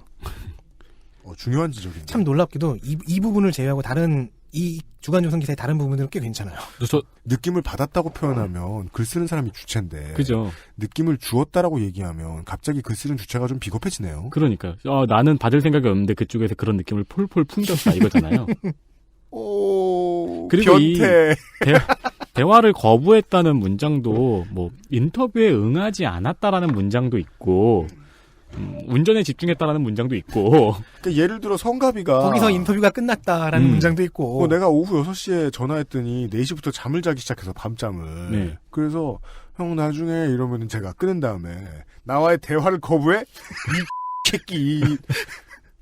혼자서 그렇게 화를 낼 수도 있지만 드러내놓고 그럴 수는 없죠. 그러니까 인간의 예의상 대화를 거부했다라는 문장이 의도성이 느껴지네요. 그래서 우리가 이해할 수 있는 거는 물어보진 않았고 지금 운전 중이라 좀 나중에 전화해 주십시오로 이야기가 끝났는데 이 기사는 질문을 입에서 꺼내고 있는데 전화를 끊은 것처럼 덕질인이 진행을 하다가 유로저널 대표에게 이런 사실도 알리게 됐겠네요. 그렇죠. 주간조선의 이 기사는 보셨습니까? 한국일보의 기사는 보셨습니까? 라고 물어봤는데요. 김 대표는 이 주간조선 기사의 존재를 재언급을 통해서 알게 됐고요. 즉시 항의 기사를 써냈습니다. 이 또 기자 편집인이 동일하다 보니까 대응 빨라졌네요. 그러게요. 다른 많은 기자분들이 있는데 이제 본인이 개인적으로 너무 화가 나셔서 덕질이는 취재를 하면서 참 여러 가지 파장을 몰고 다니네요. 의자를 놓지 않나. 항의 기사를 만들어냈어요. 그죠. 동국대 그 의자는 아직도 홍성갑의 의자 이렇게 돼가지고 잘 보관되고 있나 모르겠어요. 아직 기사 자체는 네. 저희가 녹음하고 있는 현재는 공개는 안 된 것 같아요. 근데 저한테 그 초안을 막 보내주시고 그러셨어요. 이런 이야기였습니다. 유로저널이라는 곳에서 최초 2017년 1월 7일에 올라왔던 기사에 원전으로 볼 수 있는 다음 아고라의 이발소 네온사인 같은 아주 화려한 글에 대해서 짚어드렸고요. 그 내용이 거의 동일했다. 그리고 유로저널의 편집장은 어떠한 생각을 가지고 이 글을 상당히 많은 부분을 옮겨다 썼는가에 대한 추적도 해봤는데 이것은 여러 번 그 알실이 반복해서 이야기한 거니까 청취자 여러분들께 익숙할 수 있었겠습니다만은 그 다음 이야기는 메이저 언론사들 이름이 등장하면서 가짜 기사를 분석하는 뉴스도 이상하다. 라는 말씀을 드렸습니다. 한국일보 기사는 직접 인터뷰를 안 한 것이 아니지 않느냐라는 의심을 할 수 있지만 기사 자체는 꽤 괜찮고요. 변호를 좀 해주는 겁니다. 이 기사들에. 근데 제가 주간조선 기사는 이 부분이 좀 이상할 뿐 나머지 부분들은 나쁘지 않습니다. 저도 2개의 기사를 다 읽어보았는데요. 네. 물론 2개의 기사가 굉장히 논조가 좀 비슷하긴 해요. 그래서 한쪽이 한쪽을 베꼈었나라는 생각을 살짝 하긴 했는데 어쨌든 둘 다 굉장히 잘 쓴 기사예요. 구성이 완전히 달라가지고. 네, 그래서 저는 이 대표님이 인터뷰한 걸 기억을 못했을 가능성도 좀 있다고 봐요. 네. 네. 한국일보와 인터뷰한 것은? 네. 그리 생각할 수도 있겠습니다. 네. 네. 이제 메이저 언론사도 의도성을 가지고 부실한 내용의 취재를 기사로 만들 수도 있겠구나라는 의심 정도는 해볼 수 있겠다. 그렇습니다. 라는 메시지를 전달해 드릴 수 있는 사례였습니다. 네. 원전은 저희가 페이스북이나 트위터를 통해서 세워드리죠. 광고 듣고 돌아오겠습니다. XSFM입니다.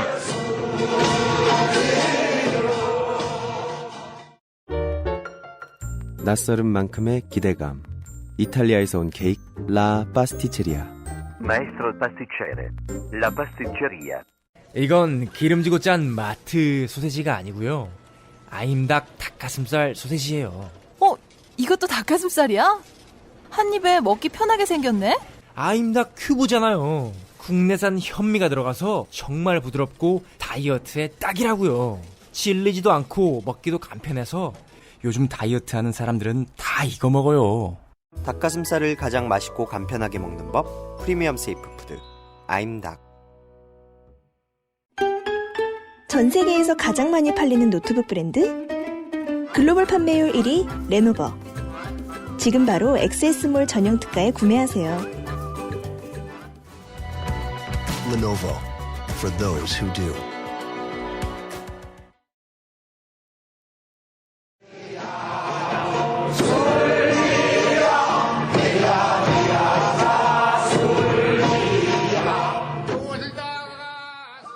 돌아왔습니다. 거문도 앞바다에서 낚시를 잘해가지고 이탈리아 빵을 사 먹어야죠. 계속 들으니까 이젠 어깨춤이 나오네요.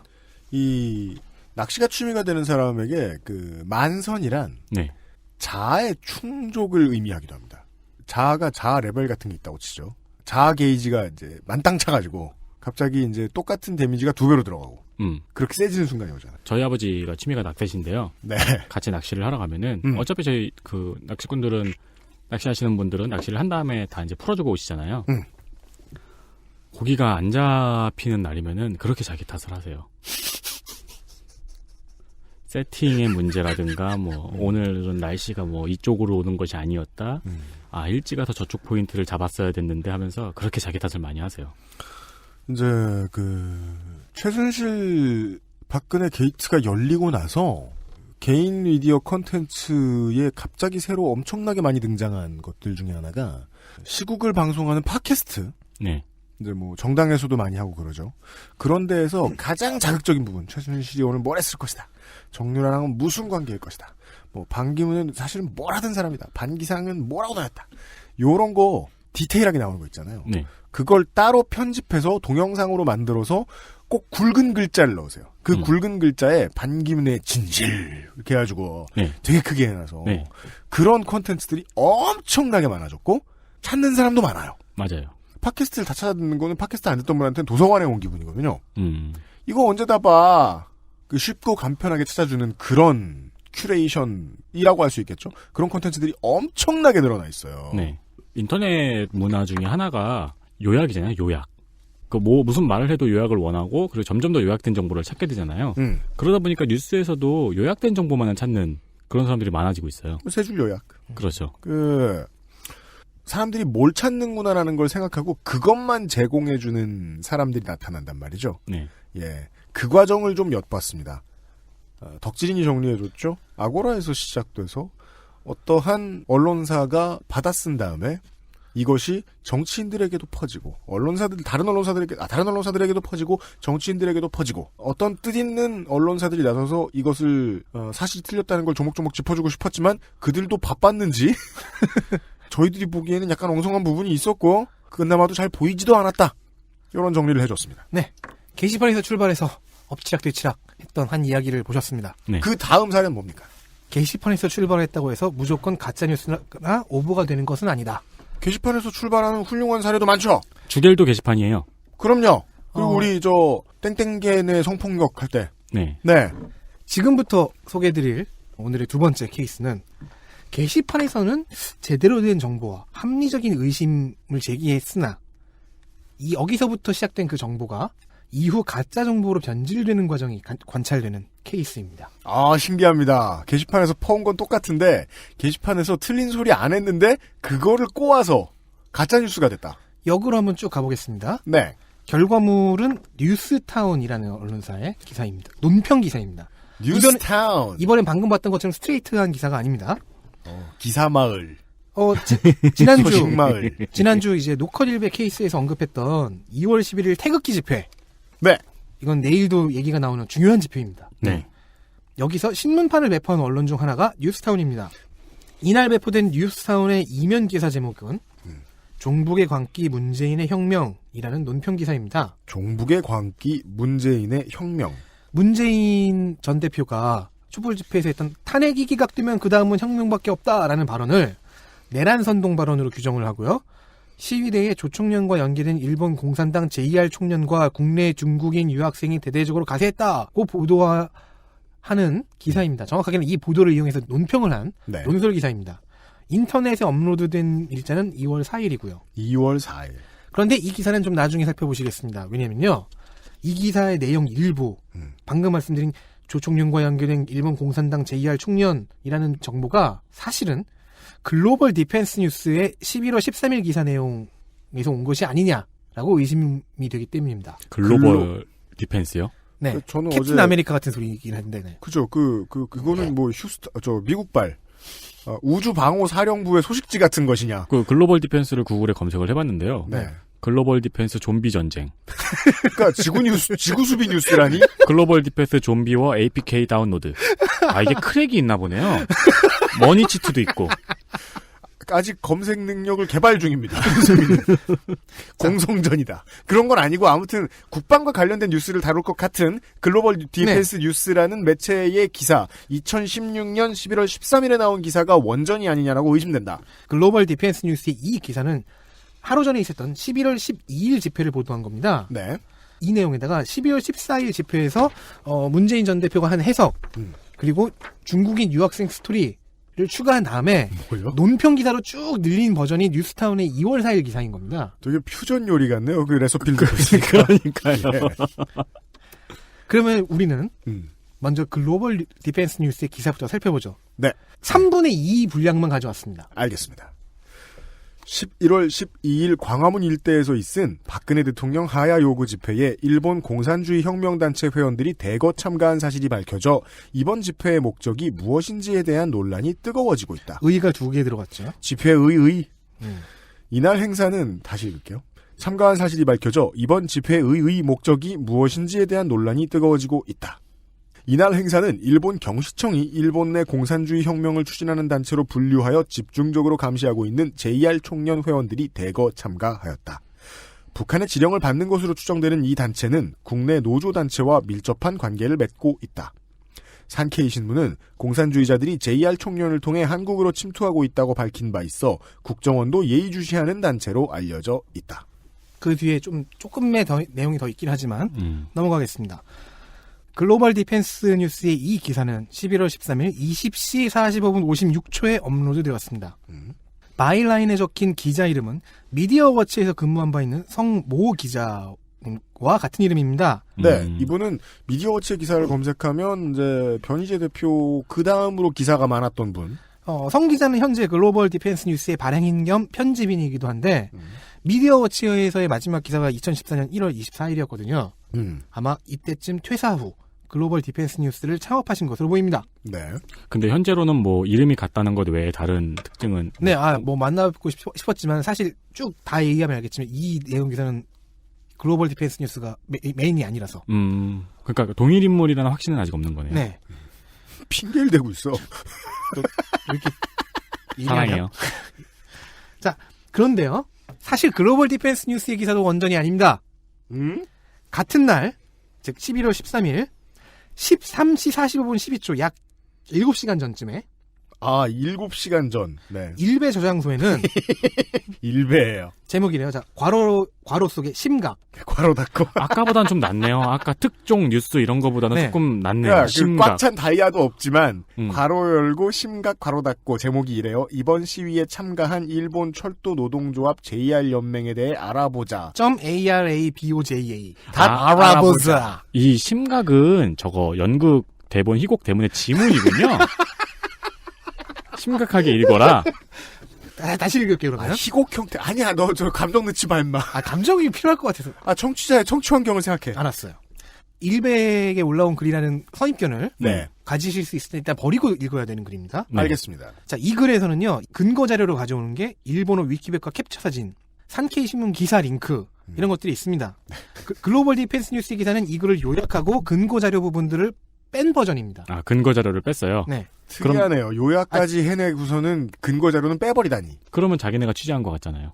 근데 근거 자료를 얻으려면은 글을 올렸던 사람이 했던 그 번역 부분을 다 해야 돼요. 근데 길어져요. 저는 이게 너무 웃겼던 게 이 기사를 처음 보고 이 JR 청년이라고만 얘기하고 있는 게 너무 웃긴 거예요.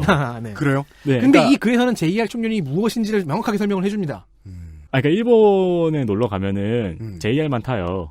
네. 왜냐면은 그 JR 선이 그 일본의 뭐 그 명소는 다 JR만 타고 다녀요. 그러니까, 그래요? 예. 네. 그래가지고 이제 저처럼 일본 놀러 갔다 온 사람 같은 경우는 JR 그러면은 일본 지하철이라고 생각이 되는데 일베 글에서는 이 JR이 JR 총련이라는 것이 일본 철도 노조라는 것을 설명하고 이 일본 철도 노조가 극좌파와 연관이 있다라는 경시청 보고가 있었다는 거를 번역해서 보여주고 하는 등의 여러 가지 노력을 합니다. 근데 이제 글로벌 디펜스 뉴스는 그걸 줄여버리면서 기사 3분의 1을 갖고 왔잖아요. 여기서는 JR 총련이 뭔지는 안 나와요. 그냥 공산주의 단체인가 보다 쉽게 있죠. 근데 제가 안 가져온 이 뒷부분에는 알고 보면 코레일 같은 재팬 레일로. 네. 그러니까요. JR 총련이 천지일보와 한 인터뷰를 통해서 얘네가 일본 철도 연맹, 철도 노조라는 사실을 알려주긴 합니다. 천지일보가 무엇인지 안다면 당신은 그 알실 청취자.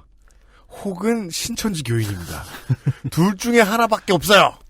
그러니까 천지일보 처음 언급됐을 때 내가 옆에서 찌질찌질 됐던 때였잖아. 되게 옛날. 네, 지금은 쿨한 줄 알아요. 천지일보가, 인터뷰를 한 것을 저희가 확인을 했고요. 자, 그래서 일백을 글로벌 디펜스 뉴스, 뉴스타운으로 이어진 이 정보.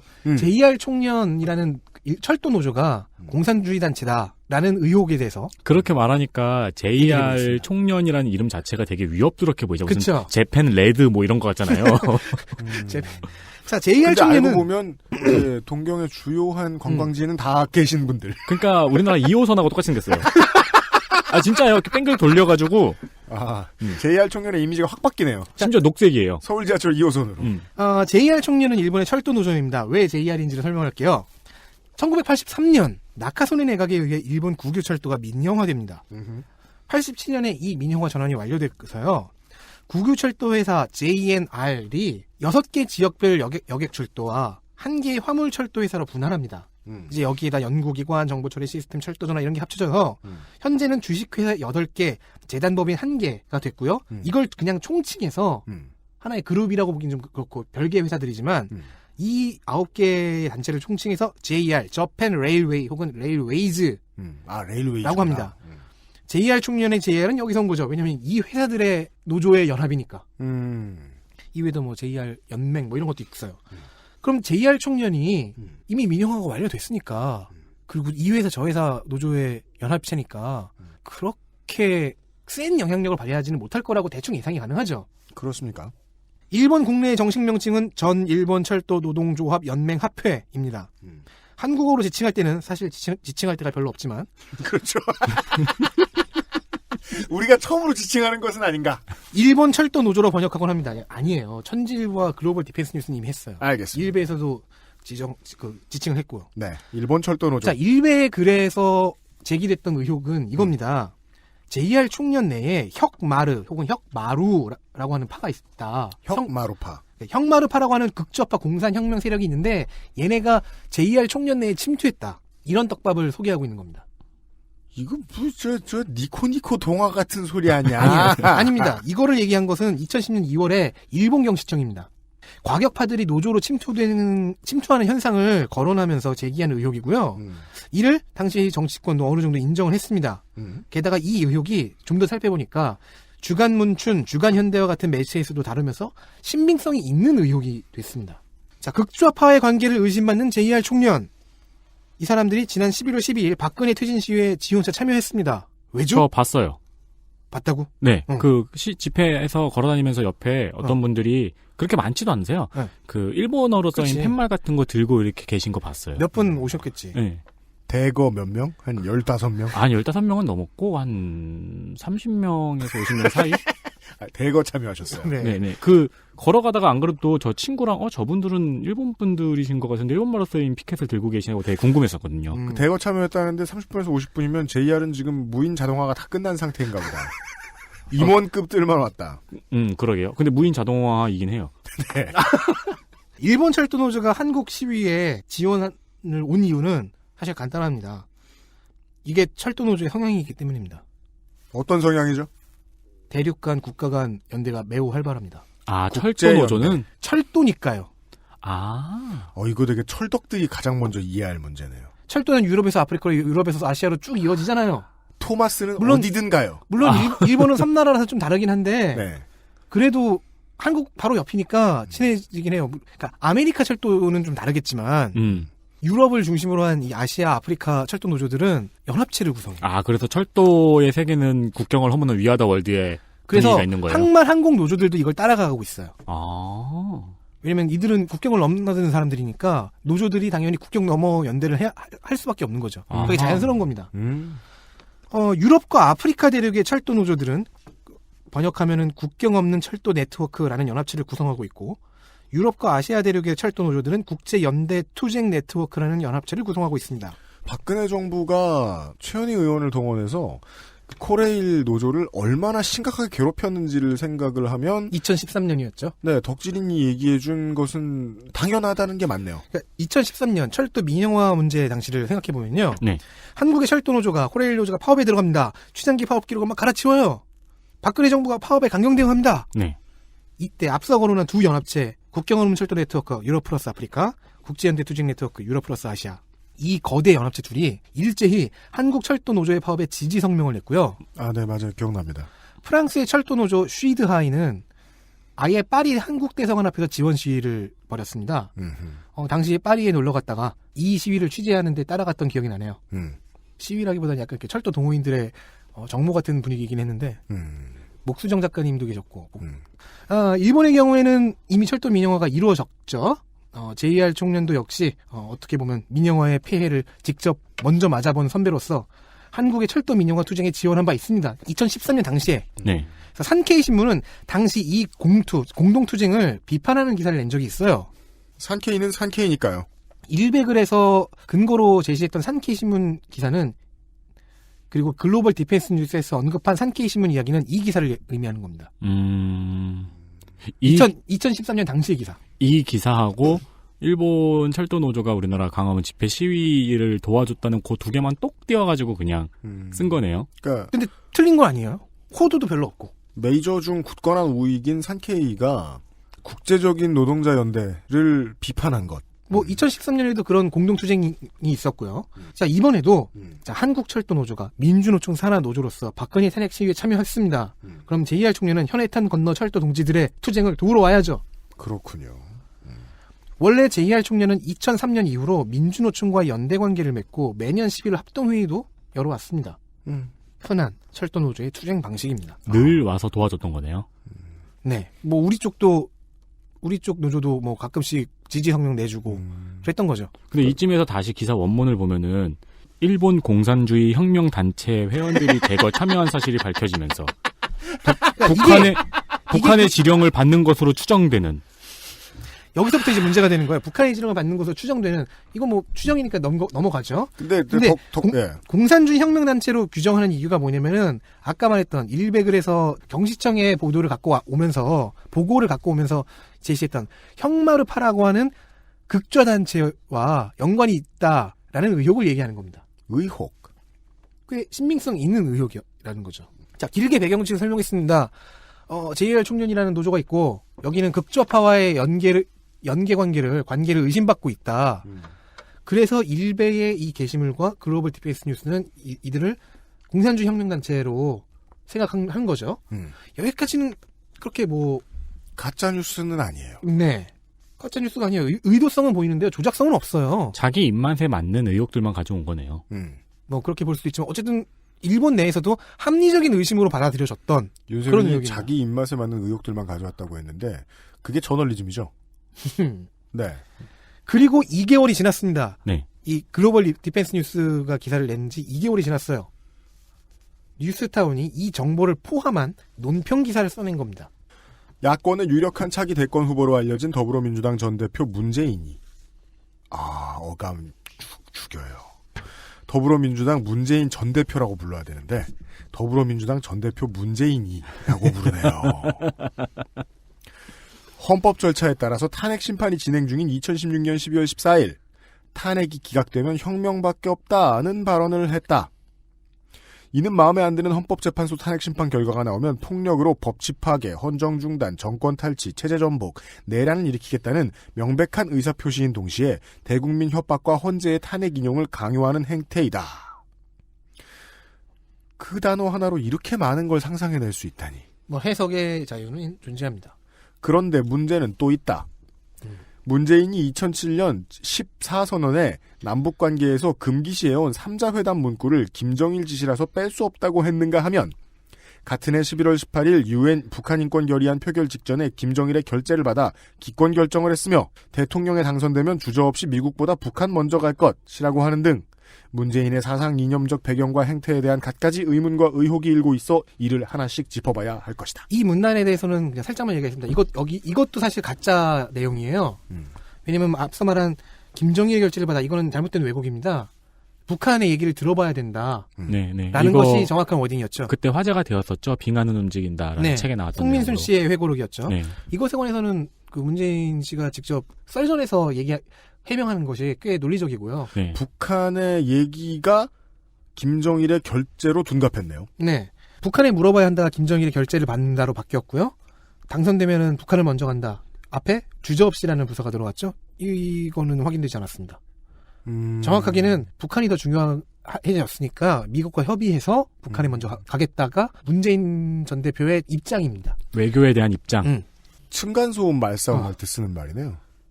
위층 애들은 조심조심 뛰었는데 네. 아랫집 사람들이 보기엔 주저없이 뛴 거예요. 어쨌든 이 부분만도 하나의 분량이 나올 수 있는 부분인데요. 네. 오늘 하는 얘기에서는 약간 곁다리로 붙는 페이크 정보기 때문에 여기는 이렇게만 설명하고요. 그것도 근데 특이할 만하네요. 페이크 정보도 있다. 곁다리 페이크 정보도 있다. 다음 계속 부탁드립니다. 혁명이라는 발언은 문재인 전 대표와 우상호 원내대표 입에서도 나오고 심지어는 촛불 집회에 동원된 초중고 학생 입에서도 여과 없이 나왔다. 초중학생까지는 이해가 되는데 고학생은 못 사는 학생이죠. 자, 추미애가 지켜보는 추미애는 왜 또 추미애야? 추미애는 대표인데.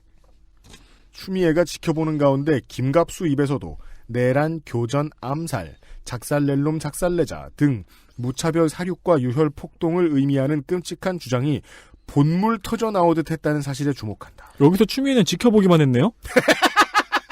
왜 들어갔어? 난 아무 말 하지 않아요. 그리고 주장을 본물처럼 터져 나오게 하려면 여러 사람이 토하면서 말해야 되나? 그죠. 참고 있다가 원기옥처럼. 아니 뭐 어쨌든 혁명 자 뿐만 아니라 문재인, 우상호, 추미애 등 당 지도부와 소속 의원이 총출동한 11월 5일, 11월 12일 등 민노총과 퇴진행동 촛불 집회에 단두대와 효수목, 사약 퍼포먼스 등 끔찍한 장면과 살인 구호가 난무하는 가운데 사회주의 혁명 피켓과 이석기 석방 구호가 등장했다는 사실 또한 우연으로 치부해선 안 될 것이다. 근데 우연으로 치부할 수 있거든요. 네. 이게 어피니언이죠. 다음 볼게요. 더욱 경악스러운 것은 현장의 조총련과 연계된 일본 공산당 JR 총련. 아니 갑자기 왜 일본 공산당은 왜 들어갔어? 철도인데. 조총련 일본 공산당이라는 게 새로 나왔죠. 이 사람들이 생각할 때는 철도는 공산당 없으면 못 만드나 봐. 아니 이 사람은 일본 공산당이라는 정당이 있는 걸 모르시나? 일본 공산당 JR 총련과 국내 중국인 유학생이 대대적으로 가세함으로써 이들의 주장과 요구가 순수한 국민의 뜻이 아니라 민노총 지배와 전국 언론노조 조종을 받는 종편 등의 의도적 오보와 왜곡 날조된 선전선동에 일시적으로 격앙된 민심에 편승한 내란에 외세까지 끌어들인 매국적 행태가 벌어졌다는 사실이다. 저는 이 문장을 기술적으로 굉장히 높게 평가합니다. 네. 만연체인데 주술공기가 완벽해요. 이거 진짜 화났을 때 쓸 수 있는 방식이에요. 네. 그러니까 샤우팅 같은 글쓰기죠. 근데 굉장히 이 문장 자체는 기술적으로 잘 쓰였어요. 아, 이런 문장 쓰기 힘들어요. 네. 근데 이러면서 지금 막 인종차별하고 있어요, 여기서. 그러나 문재인도 우상호도 누가 왜 혁명을 언제 어디서 어떻게 일으키겠다는 것인지 구체적이고 명시적으로 밝힌 바는 없다. 이하는 색깔론에 근거한 그 비난 쪽 오피니언입니다. 근데 명시적으로 밝힌 바가 없다라고 말했으면 내가 잘못 봤다라는 뜻이 될 수도 있는데 자, 내가 오보다. 이런 걸 수도 있는데 아무튼 그 뒤에는 색깔론에 대한 그 비난, 색깔론에 근거한 비난들이 쭉 이어진답니다. 여기까지 네. 줄이고요. 이 기사를 쓴 사람은 뉴스타운의 백모 대기자입니다. 웨이터? 아니 그러니까 대기하고 있는 사람이 아니고 대기자가 아닐까. 빅 기자. 네, 빅 저널리스트. 휴지 저널리스트. 네. 백 대기자의 기사에는 현재 이 기사는 인터넷 선거보도 심의위원회가 공직선거법 제8조 언론기관의 공정보도 의무 위반으로 경고문 게재 조치를 한 기사입니다. 라는 경고틀이 달려 있습니다. 아, 장사 솔직하게 하시네요. 그러게요. 우리가 말이에요. 그 위키피디아나 100개 사전에나 볼 수 있던 경고틀이 나온 기사들을 우리가 오늘 많이 보고 있어요. 경고틀의 정수는 DC 위키죠. 네. 혹은 뭐 저는 요새는 이제 커뮤니티 가면 그런 거 많잖아요. 그 댓글 숨기기. 아, 네. 혐오 재료가 포함되어 있습니다. 네. 근데 이 발언을 어느 맥락에서 해석할지는 사실 자유입니다. 뉴스타운처럼 문재인이 북한 김정은의 지령을 받는 간첩이라고 믿고 주장한다면 이런 해석은 가능하죠. 네. 이 발언이 문제가 된다고 생각할 수는 충분히 있을 것 같아요. 그렇죠. 저는 이제 확인을 직접 했기 때문에 전혀 이어감이 아니라는 믿음을 가지고 있습니다만 네. 믿음이란 의도에 의한 거니까요. 네, 그렇죠. 네. 물론 만약 이런 해석들이 문제가 있으면은 명예훼손이나 공정보도 의무 위반으로 단속할 수는 있어요. 제가 주목하고 있는 것은 이 부분입니다. 현장의 조총련과 연계된 일본 공산당 JR 총련과 국내 중국인 유학생이 대대적으로 가세함으로써 라는 부분이에요. 글로벌 디펜스 뉴스를 가보죠. 여기는 북한과의 그 연계점을 추정했을 뿐이지 JR 총련이 형마르파와의 관계를 의심받는 건 사실이잖아요. 근데 의심받는 걸 정설로 바꿨네요. 정설로 바꾼 이상이에요. 거기에 일본 공산당이 갑자기 끼어들었고요. 조총련까지 끼어들었어요. 조총련과 일본 공산당은 일베글과 글로벌 디펜스 뉴스 기사에는 없던 단어들입니다. 그냥 생각나는 대로 넣었는지도 모르겠네요. 그러게요. 일본 공산당은 진짜 갑자기 왜 들어왔을까요? 이 부분이 이 기사에서 제가 생각할 때는 가장 중요한 부분인 동시에 거짓 정보일 가능성이 높은 부분입니다. 처음에는 카니에 웨스트가 직접 디자인한 이지 부스트였다가 네. 그거에 대해서 잘 모르는 사람이 신발에 대해서 화가 났어. 못 사서. 카니에 웨스트 JG 프리웨이 등이 제작한 이런 식으로 말을 바꾼 거야. 이지 부스트 혹은 뭐 부스트 이지 이런 식으로 말을 바꿔 쓴 거야. 그러니까 정당의 의미로 일본 공산당을 쓴 건지 아니면 그냥 나쁜 놈들은 다 공산당이니까 그런 의미로 쓴 건지. 일본, 그러니까 제페니스 배드에스. 네. 그러니까 여기선 공산당이 코뮤니스트가 아니다. 네, 악당이라는 느낌으로 쓴 건지. 네. 자, 일단 이 중국인 유학생이라는 존재가 대대적으로 가세했다. 정보가 추가됐죠. 네. 어디서도 그 근거를 찾을 수가 없습니다. 이 정보의 출처를 확인하기 위해서 이제 뉴스타운 측에 취재 요청을 넣었지만 실패했습니다. 그 외 모든 언론이 이 정보의 출처를 알아냈는데 실패했습니다. 저만 못한 게 아니에요. 그렇답니다. 물론 가서 보고 왔어요. 그래서 저는 앞선 두 선배 그 컨텐츠와의 비교를 해봅니다. JR 총련의 성격에 관해 최초로 의혹을 제기한 그 일베 저장소 게시물과 비교하면 분명히 차이점이 있어요. 일베 글은 그거 자체는 문제 삼을 게 별로 없습니다. 일본 위키백과를 토대로 형마르파가 공산혁명 성향임을 증명했습니다. 형마르파에 대한 항목을 캡처해서 갖고 왔어요. 혁마르파. 형마르파라고 하는 극좌파 세력은 공산주의 혁명 성향이다. 증명. 일본 경시청과 정치권의 발언을 가져와서 형마르파가 JR 총련 내에 영향력을 갖고 있을지 모른다는 의혹이 있다. 증명. 그리고 이 의혹을 뒷받침하는 산케이 신문의 2013년 기사 링크도 이 일베글은 세워둡니다. 비록 그래서는 이제 단정적으로 말하고 있긴 한데요. 형마르파 JR 총련 민주노총으로 이어지는 의혹을 제기하는 과정 자체가 비약이 있긴 해요. 근데 그 자체는 설득력이 있는 비약입니다. 설득력이 있는 비약이라기보다는 할 수 있는 비약. 그러니까 이 설득력은 요약본인 글로벌 디펜스 뉴스의 기사까지는 유지됩니다. 물론 글로벌 디펜스 뉴스는 거기다 북한을 갑자기 끼워 넣긴 했는데 그것도 추정으로 처리를 했으니까 아직은 살아있죠. 이 설득력이. 자기가 넣고 싶은 단어 막 넣는 거는 지금 아까 저 반기문 얘기하는 거하고 지금 다를 바가 없네요. 어쨌든 글로벌 디펜스 뉴스는 북한이라는 단어를 갖고 오면서 그걸 추정형으로 처리하는 세련됨을 보여줬어요. 세련됨. 세련됐지. 이젠 이 정도면은 내가 기대치가 너무 낮아? 하지만 뉴스타운 백모 대기자님의 경우에는 단정적입니다. 조총련과 연계된 일본 공산당 JR 총련. 그러면 북한, 조총련, 일본 공산당, JR 총련의 연결점은 신빙성이 있는가가 이제 문제가 되죠. 제가 알기로 일본 공산당은 북한 되게 싫어하지 않아요? 그렇습니다. 연결점이 있긴 있어요. 이거를 읽고 좋아할 사람들이 교회에 나갔을 때 만날 수 없는 사람들이죠. 일본 공산당은 만날 수 없죠. 자기 동네 교회에 나갔을 때. 몰래 나가시는 분이 있을지 모르겠습니다. 자, 일본 공산당은요. 식민지 역사 사과, 자위대의 국방군 전환 반대 등을 주장하는 혁명계열과는 거리가 있는 좌파긴 하지만 합법 정당이며 일본 역사에서 가장 오래된 정당입니다. 그렇죠. 가장 오래된 진보 정당이죠. 네. 현재 중의원에는 4%인 21석을, 참의원에는 6%인 14석을 보유하고 있습니다. 그 한국의 불쌍한 그 백색 어르신들이 가장 많이 모르는 점이 외국만 나가면 공산당은 의원이 있다라는 겁니다. 합법 정당이다라는 거죠. 네. 공산주의 이론의 최신 버전이라고 할 수 있는 마오이즘 상큼하게 버렸고요. 상큼하게 버리는 건 어떻게 버리는? 어머 버려? 이러고 버리는 거예요? 깔끔하게. 그 이파리에 물이 턱 떨어지면서 쓸모없어. 그 증거로 폐기. 일본 공산당은 사유재산을 인정합니다. 네. 즉 유럽식 공산당이죠. 그렇습니다. 이름이 공산당에서 다른 걸로 바뀌어도 되는. 당연히 북한에 대해서는 상당히 적대적 요선을 유지하고 있습니다. 이것도 역사가 있어요. 네. 그래도 공산당이니까 옛날에는 방북단을 보냈단 말입니다. 사절을 보냈어요. 네. 그런데 1968년 일본 공산당 방북단이 북한에 묵는 객실에 북한 정권이 무슨 땅인지 도청기를 설치했습니다. 네. 이게 발견됐습니다. 일본 공산당은 빡이 쳤죠. 그래서 방북이 중단이 됐습니다. 한 번도 방북한 적이 없습니다. 83년에는 전두환 정권의 내각이 반파되는 아웅산 테러 사건이 있었죠. 네. 이때 아예 교류를 일절 단절합니다. 그나마 있었던 교류까지도. 네. 대화 채널 이런 거 다 끊어버립니다. 98년 대포동 1호 미사일이 발사되는 게 아니라 발사했죠, 북한이. 이때는 아예 과격한 비판 혹은 조금 이제 비난까지 가는 센 논조로 아예 고정이 됐습니다. 이후 계속해서 북한을 싫어합니다. 따라서 조총련과 일본 공산당과의 연계는 가능할 리가 없죠. 조총련과 관계를 의심할 수 있는 일본에선 이런 쪽을 적군파라고 하죠. 적군파 계열의 일본 공산당은 따로 있습니다. 네.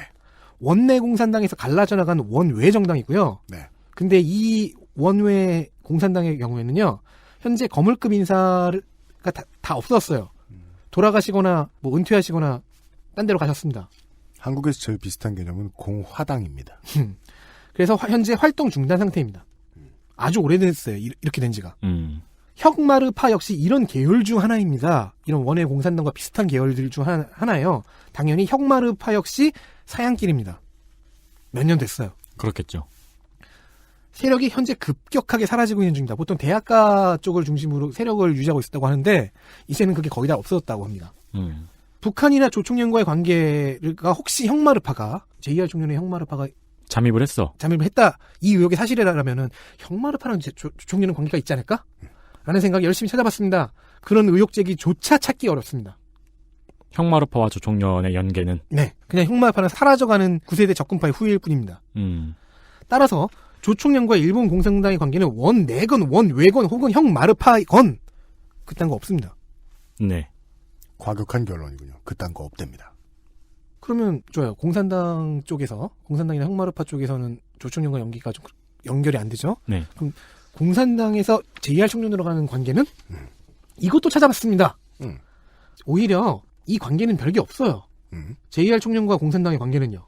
오히려 JR 총련이 형마르파와의 관계를 한창 의심받던 2010년 당시 JR 총련의 간부가 일본 민주당에 공인 비례대표로 출마 희망 의사를 밝힌 적이 있어요. 물론 이 희망은 당시 떠돌던 형마르파와의 관계 의혹 때문에 거절당합니다. JR 총련은 정치활동에 있어서 공산당보다는요. 민주당과 자유당, 옛날에 생활당이라고 불렸죠. 생활당.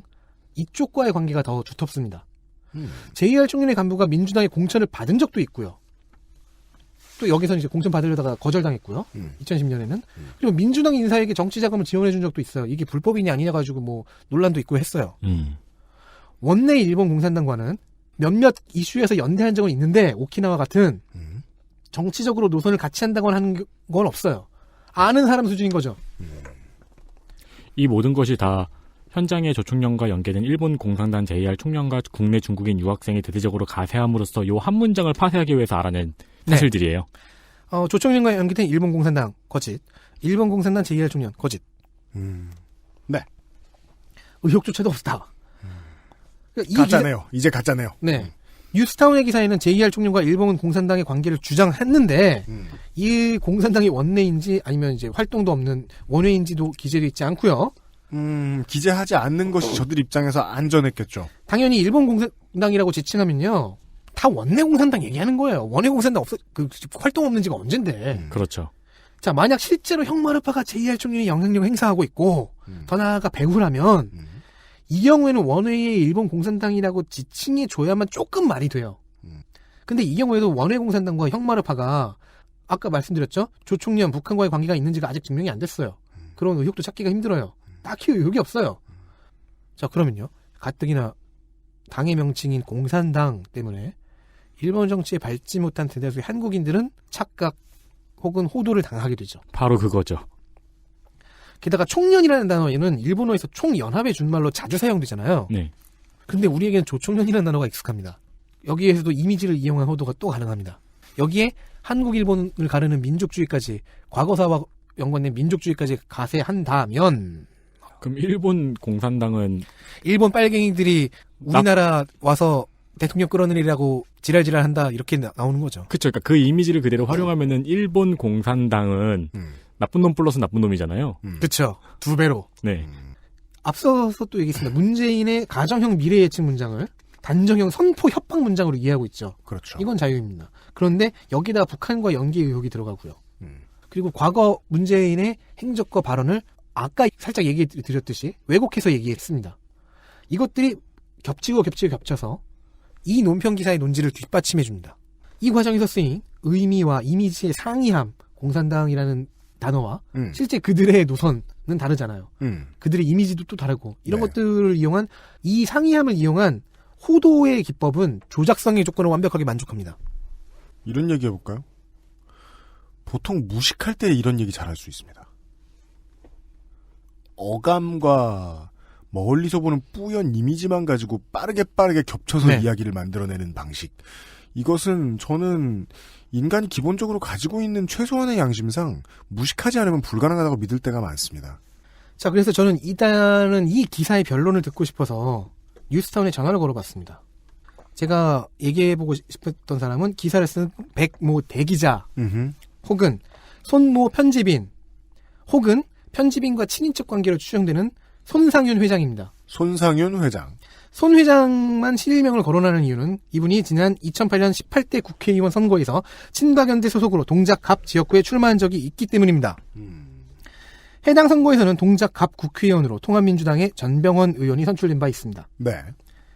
현직 언론인이 공직선거에 출마하는 것은 당연히 불법이죠. 그래서 당시 손상윤 회장은 뉴스타운 회장직을 사퇴한 후 출마했습니다. 공직선거법에 따르면 이제 선거일 90일 전에 이 사퇴가 이루어져야 되는데 법을 지킨 것으로 보입니다.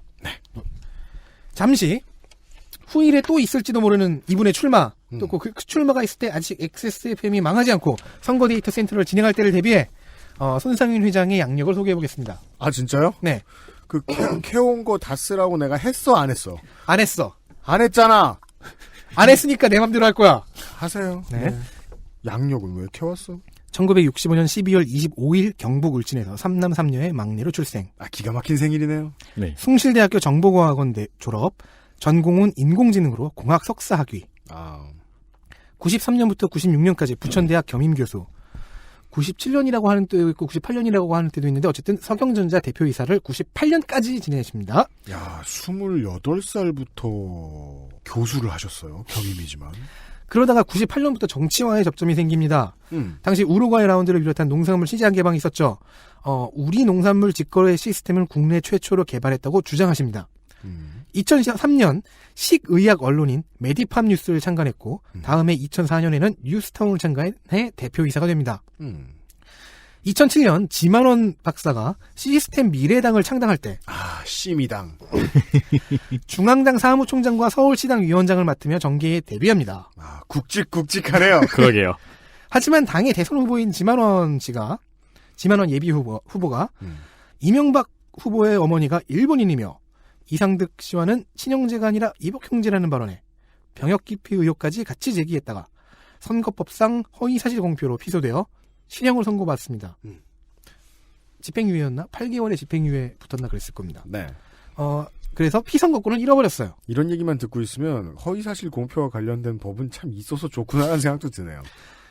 시스템 미래당은 덩달아 공중분해. 시스템이. 네. 공중분해했어요. 2007년은 손상윤 씨에게 사실 매우 바쁜 해입니다. 네. 이 당이 생겼다 날아간 거 외에도 한국인터넷미디어협회 부회장과 한국인터넷언론인협회 회장에 취임하기도 했습니다. 나한테 뭐 쪽지 하나 안 오던데? 현재 이런 협회는 뭐예요? 현재 두 협회의 홈페이지나 인터넷상 기록은 찾기가 어려운데요. 네. 다행히 한국인터넷미디어협회의 기록은 한국어 위키백과에 좀 남아 있습니다. 위키백과에 따르면 현 4대 회장은 변희재 씨이며 어머, 우리 협회의 회장님이셔? 네, 협회의 성격은 뉴라이트 계열의 인터넷 언론 모임입니다. 우리는 안 껴주네요. 창립일은 2007년 2월 8일이고 창립됐을 때의 부회장이었다는 거죠. 10년 넘었어요. 근데 이 진술을 약간 정황상 모순이 좀 의심돼서 해명을 듣고 싶었는데 손상윤 씨 본인이 2007년 대선에서 무소속 이회창 후보의 대외 특보 부팀장으로 활동했다고 얘기하면서 뉴라이트 측으로부터 정치 테러까지 당하는 이라는 워딩을 썼기 때문입니다. 해석하면 이거죠. 자해했다. 2007년 당시 내가 뉴라이트인데. 부회장 아니셨나? 내 죽탱이를. 자, 어쨌든 2007년 바쁜 2007년 한나라당 경선에서는 박근혜 후보 특보로 바쁘네요 진짜. 대선 본선에서는 이회창 후보 상임 특보로 활약한 겁니다.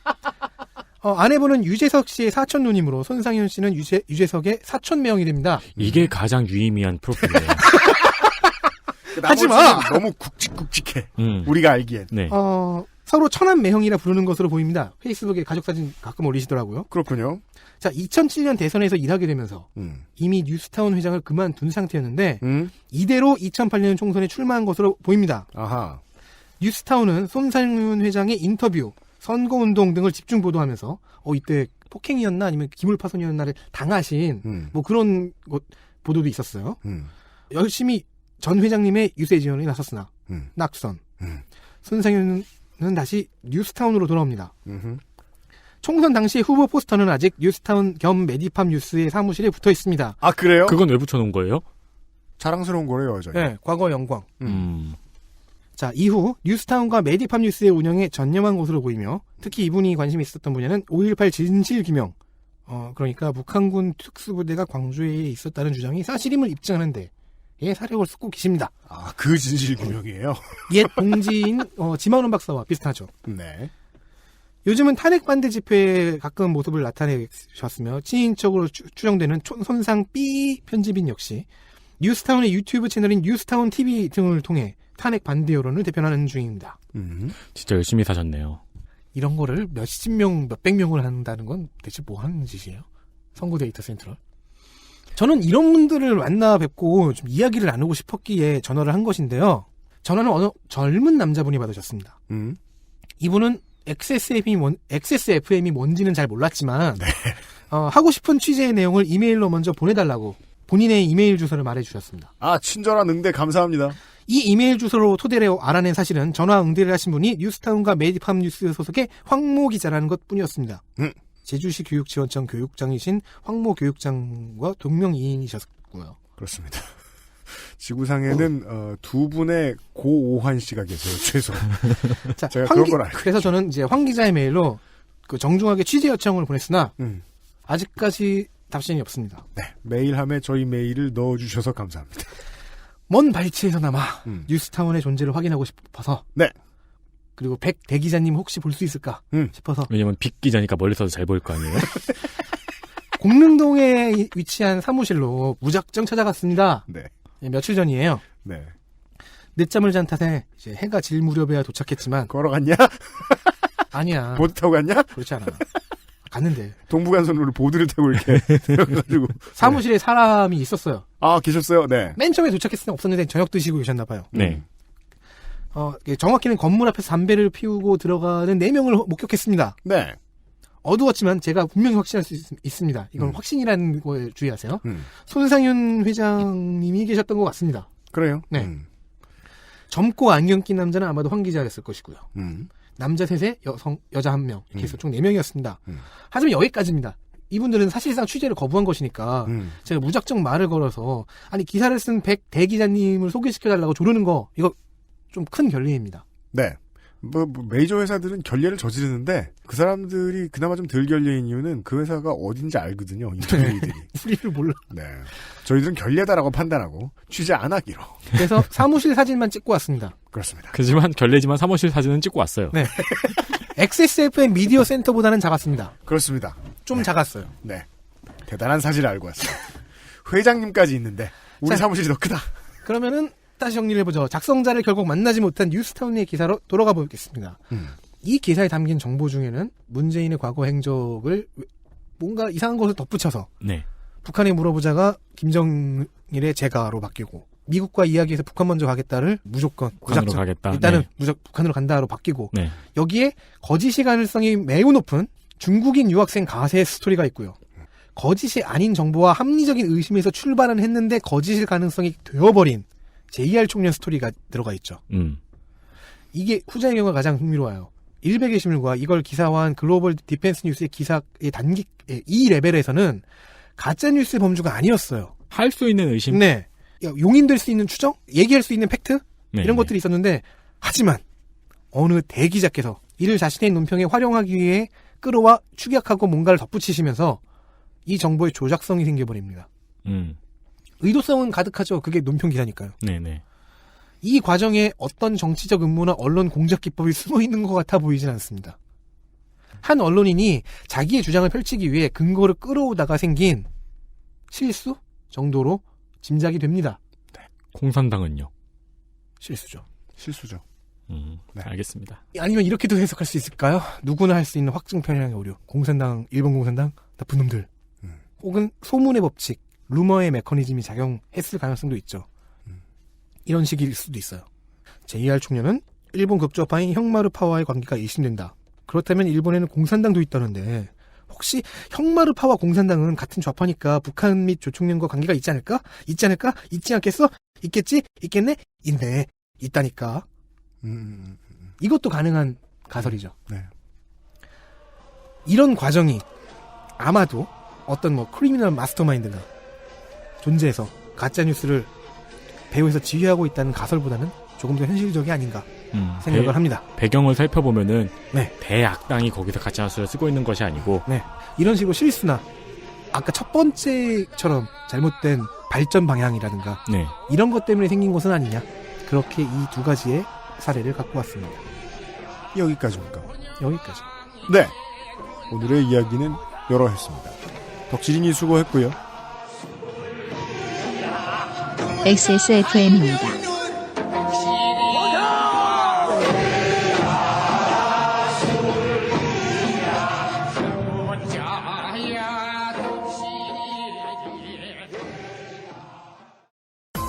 (10분으로는) 부족합니다. 당신의 실력을 충분히 높일 수 있는 최적의 시간. 25분간의 전화 영어. Perfect 25.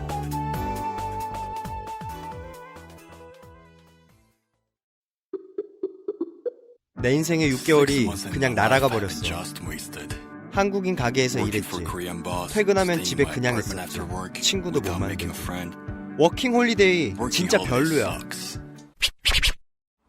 Excuse me. Why don't you call Perfect 25? 뭐? Perfect 25. 그래서 뭔데 그게? Perfect 25 English phone call service. 이거 말하는 거야? perfect25.com? Oh, you got it right. 전 세계에서 가장 많이 팔리는 노트북 브랜드? 글로벌 판매율 1위 레노버. 지금 바로 XS몰 전용 특가에 구매하세요. Lenovo, for those who do.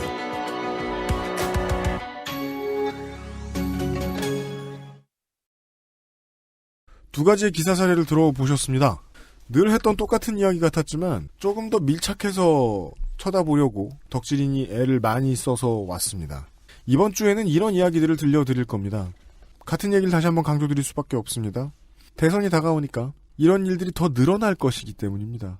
이 두 사례의 진화 과정이 굉장히 흥미로워요. 해처리에서 하이브로 그쵸? 진화하는 과정이. 첫 번째 사례 같은 경우에는 아고라에 있었던 글이 어떤 언론사를 통해서 기사의 형태로 되었어요. 그러니까 아고라에 있었던 글은 아까 저희가 말씀드린 대로 형형색색의 뭔가 문제가 있는, 누구나 봐도 문제가 있을 것 같은 신빙성이 있어 보인, 그러니까 그 기사의 신빙성보다는 의도가 더욱더 도드라지는 디자인으로 되어 있는 글이 멀리서 보면 홈플러스 익스프레스 간판 같아요. 그렇죠. 그런 글이 어떤 언론사에서 기사처럼 네. 한번 필터링이 됐고, 근데 그 기사가 또 좀 더 큰 신문사의 기사로 필터링이 됐어요. 그러니까 이제 공인이 활용을 했어요. 네. 첫 번째는 그렇게 필터링을 통해서 형식이 고급화되었다는 점이 재미있고요. 네. 두 번째 같은 경우에는 의혹이 어감을 통해서 누군가의 의식 구조를 빠져나가니까 확신이 되었고 위협적인 어감의 논평이 되었어요. 네. 의식 구조라는 필터를 통해 가지고 이런 식으로 진화했던 과정이 되게 흥미롭고요. 네. 그런 이야기들이었습니다. 내일 이 시간에 다시 한번 이런 사례들을 얘기해 볼 텐데, 이제 어떤 기사들을 어떤 순서로 배열해서 청취자분께 소개를 해드리냐를 놓고 덕질이나고 저하고 약간 신경전을 벌였는데, 내일의 기사들이 좀 더 재밌어요. 저는 내일 기사들이 좀 더 마음에 들어요. 오늘이 좀 더 학구적이었던 것 같아요. 네. 예. 내일 기대해 주십시오. 비상시국 대책위원회였습니다. 안녕히 계십시오. 안녕히 계십시오. 안녕히 계십시오. XSFM입니다. I, D, W, K. 근데 우리 이 조합은 계속 그걸로 그려지는 거예요? 언론인에게 비상시국이 아닐 때가 어디 있어요. 내가 어딘가에 비대위가 될 수 있었다면 인생 진짜 모르는 거예요. 비대?